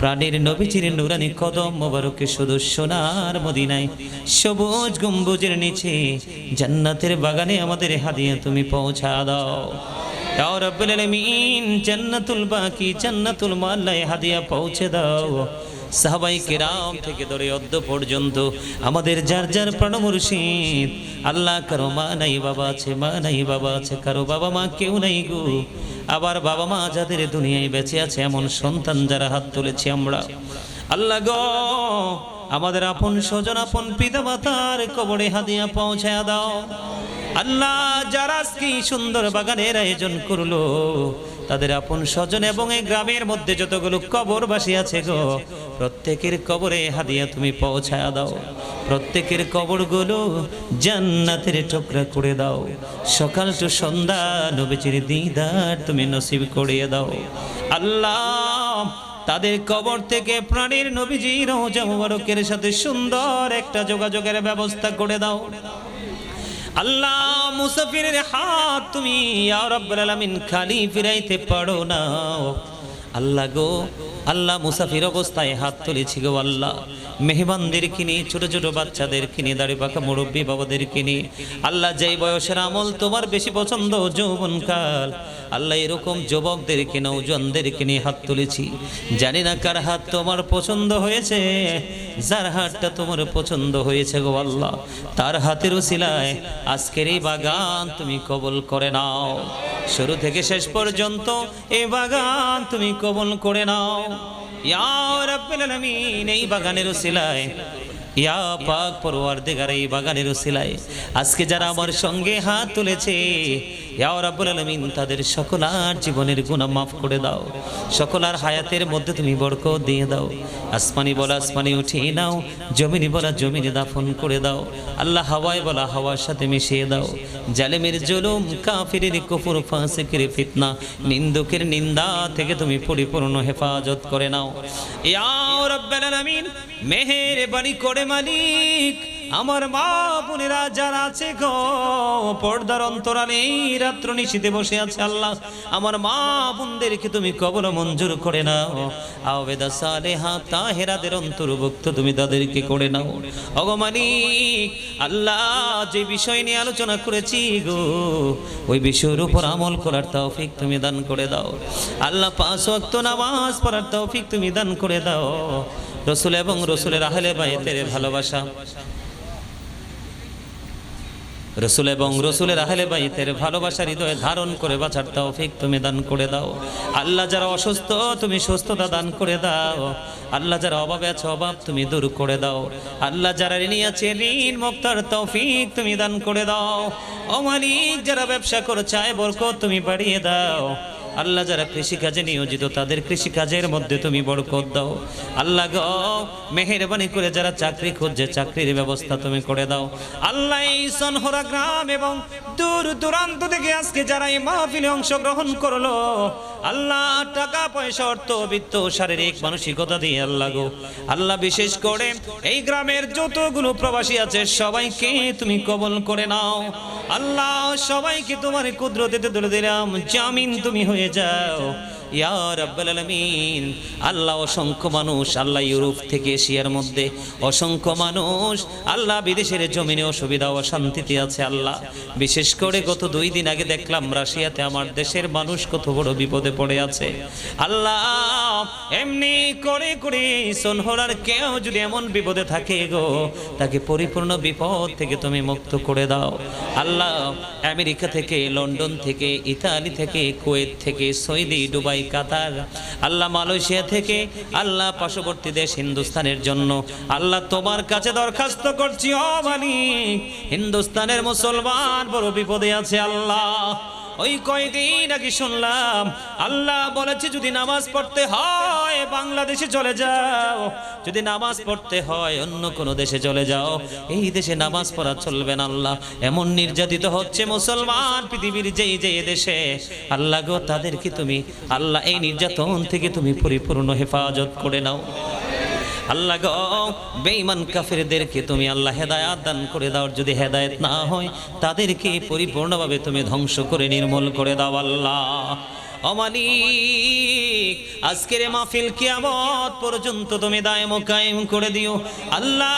যাদের জায়গার মধ্যে মাহফিল অনুষ্ঠিত হচ্ছে তাদের জন্য দোয়া চেয়েছে আল্লাহ, তাদেরকে কবুল করে নাও। তাদের আপন স্বজনকে তুমি কবুল করে নাও, তাদের কবরগুলো জান্নাতের টুকরা করে দাও ইয়া রাব্বুল আলামিন। তাদের নাম বলছি না গো ইয়া রাব্বুল আলামিন, ইয়া পাক পরওয়ারদিগার মেহেরবানি করে তাদেরকে তুমি কবর মঞ্জুর করে নাও আল্লাহ। এই সুন্দর বাগান দিয়েছেন আমাদেরকে আল্লাহ, সুন্দর বাগান সাজিয়েছি আমরা আল্লাহ। কোরআন হাদিসের আলোচনা হয়েছে, এর বিনিময়ে তাদের আওলাদের জীবনের গুনাহগুলি মাফ করে দিয়ে তাদের কবরগুলো জান্নাতের টুকরা করে দাও আল্লাহ। বিশেষ করে মাহফিল কিয়ামত পর্যন্ত দায়েম ও কায়েম করে দাও আল্লাহ। আগামী বছর যেন আরো জৌলসপূর্ণভাবে এই প্রোগ্রামটা করতে পারে সেই তৌফিক তুমি দান করে দাও। তাদের সবাইকে নেক হায়াত তুমি বাড়িয়ে দাও। যেই পথে চললে তুমি খুশি, তোমার হাবিব খুশি, সেই পথে চলার তৌফিক তুমি দান করে দাও। বিশেষ করে ইহুদি কালচার থেকে আমাদেরকে বের হয়ে আসার তৌফিক তুমি দান করে দাও আল্লাহ। বড় আশা করে হাত বাড়াইলাম তোমারই দরবারে, দয়া করে কবুল করো এই অদম পাপীরে আল্লাহ। খালি যদি দাও ফিরাইয়া মোরা যাব কার কাছে, তুমি ছাড়া আপন বলো আর কে মোদের আছে। আমরা রে দোয়া তুমি দয়াল কবুল করছুনি, এই জীবনের গোনারে দয়াল ক্ষমা করছুনি আল্লাহ। কবরবাসীর কবরের আযাব আল্লাহ, কবরবাসীর কবরের আযাব বন্ধু করছুনি দয়াল, বন্ধ করছুনি আল্লাহ কোন নামে ডাকিলে গো খুশি, তুমি কোন নামে ডাকিলে গো রাজি, মোদের সেই ভাষা জানা নাই, আর কে মনে পাইব গো তোমায়, নেই জানায় পায়। দয়া করে ক্ষমা করো মনিব আমার, ভিখারি রহিব বসে ছাড়িব না ধার, কহিবার নাহি কিছু আমি গুনাহগার, সব কিছু মেনে নেব পরোয়ার দিগার, ভালো মন্দ সবই আছে তোমার জমিনে, ধরিবে না দোষ প্রভু আশা রাখি মনে, ছোট বড় সব কাজে করো মেহেরবানি, তুমি তসবি তুমি হাসিবি তুমি রব্বানি, ও রব্বির হামহুমা কামা রব্বায়ানি সগীরা, রব্বির হামহুমা কামা রব্বায়ানি সগীরা।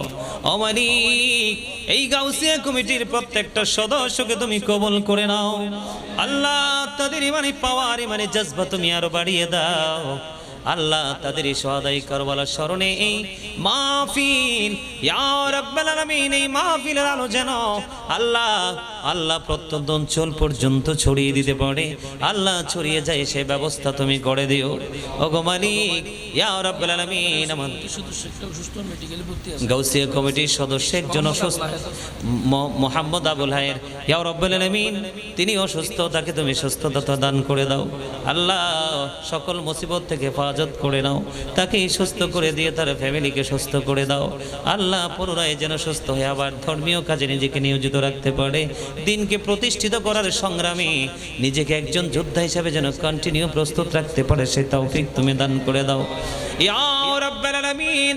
আখিরি ফরিয়াদ আল্লাহ, মরার আগে সোনার মদিনা তুমি দেখাইও, মৃত্যু দশার আগে জীবনের গুনাহগুলি তুমি মাফ করে দিও আল্লাহ, এই পটিয়া সনহরা গ্রামের প্রত্যেকটা ঘরে ঘরে তোমার খাস রহমত তুমি বর্ষণ করে দিও, সবাইকে হেদায়াত পরিপূর্ণত হেদায়েত তুমি দান করে দিও আল্লাহ। যেদিন মৌতের বিছানায় শুইব, মৃত্যু দূত আমাদের সামনে এসে হাজির হবে, ওই কঠিন বিপদের দিনে প্রাণের নবীজির নুরানি চেহারা মোবারক দেখাইয়া দেখাইয়া আমাদের প্রত্যেকের জবানি ও কলবে জারি করে দিও মধুর কালেমাটুকু লা ইলাহা ইল্লাল্লাহ মুহাম্মাদুর রাসূলুল্লাহ।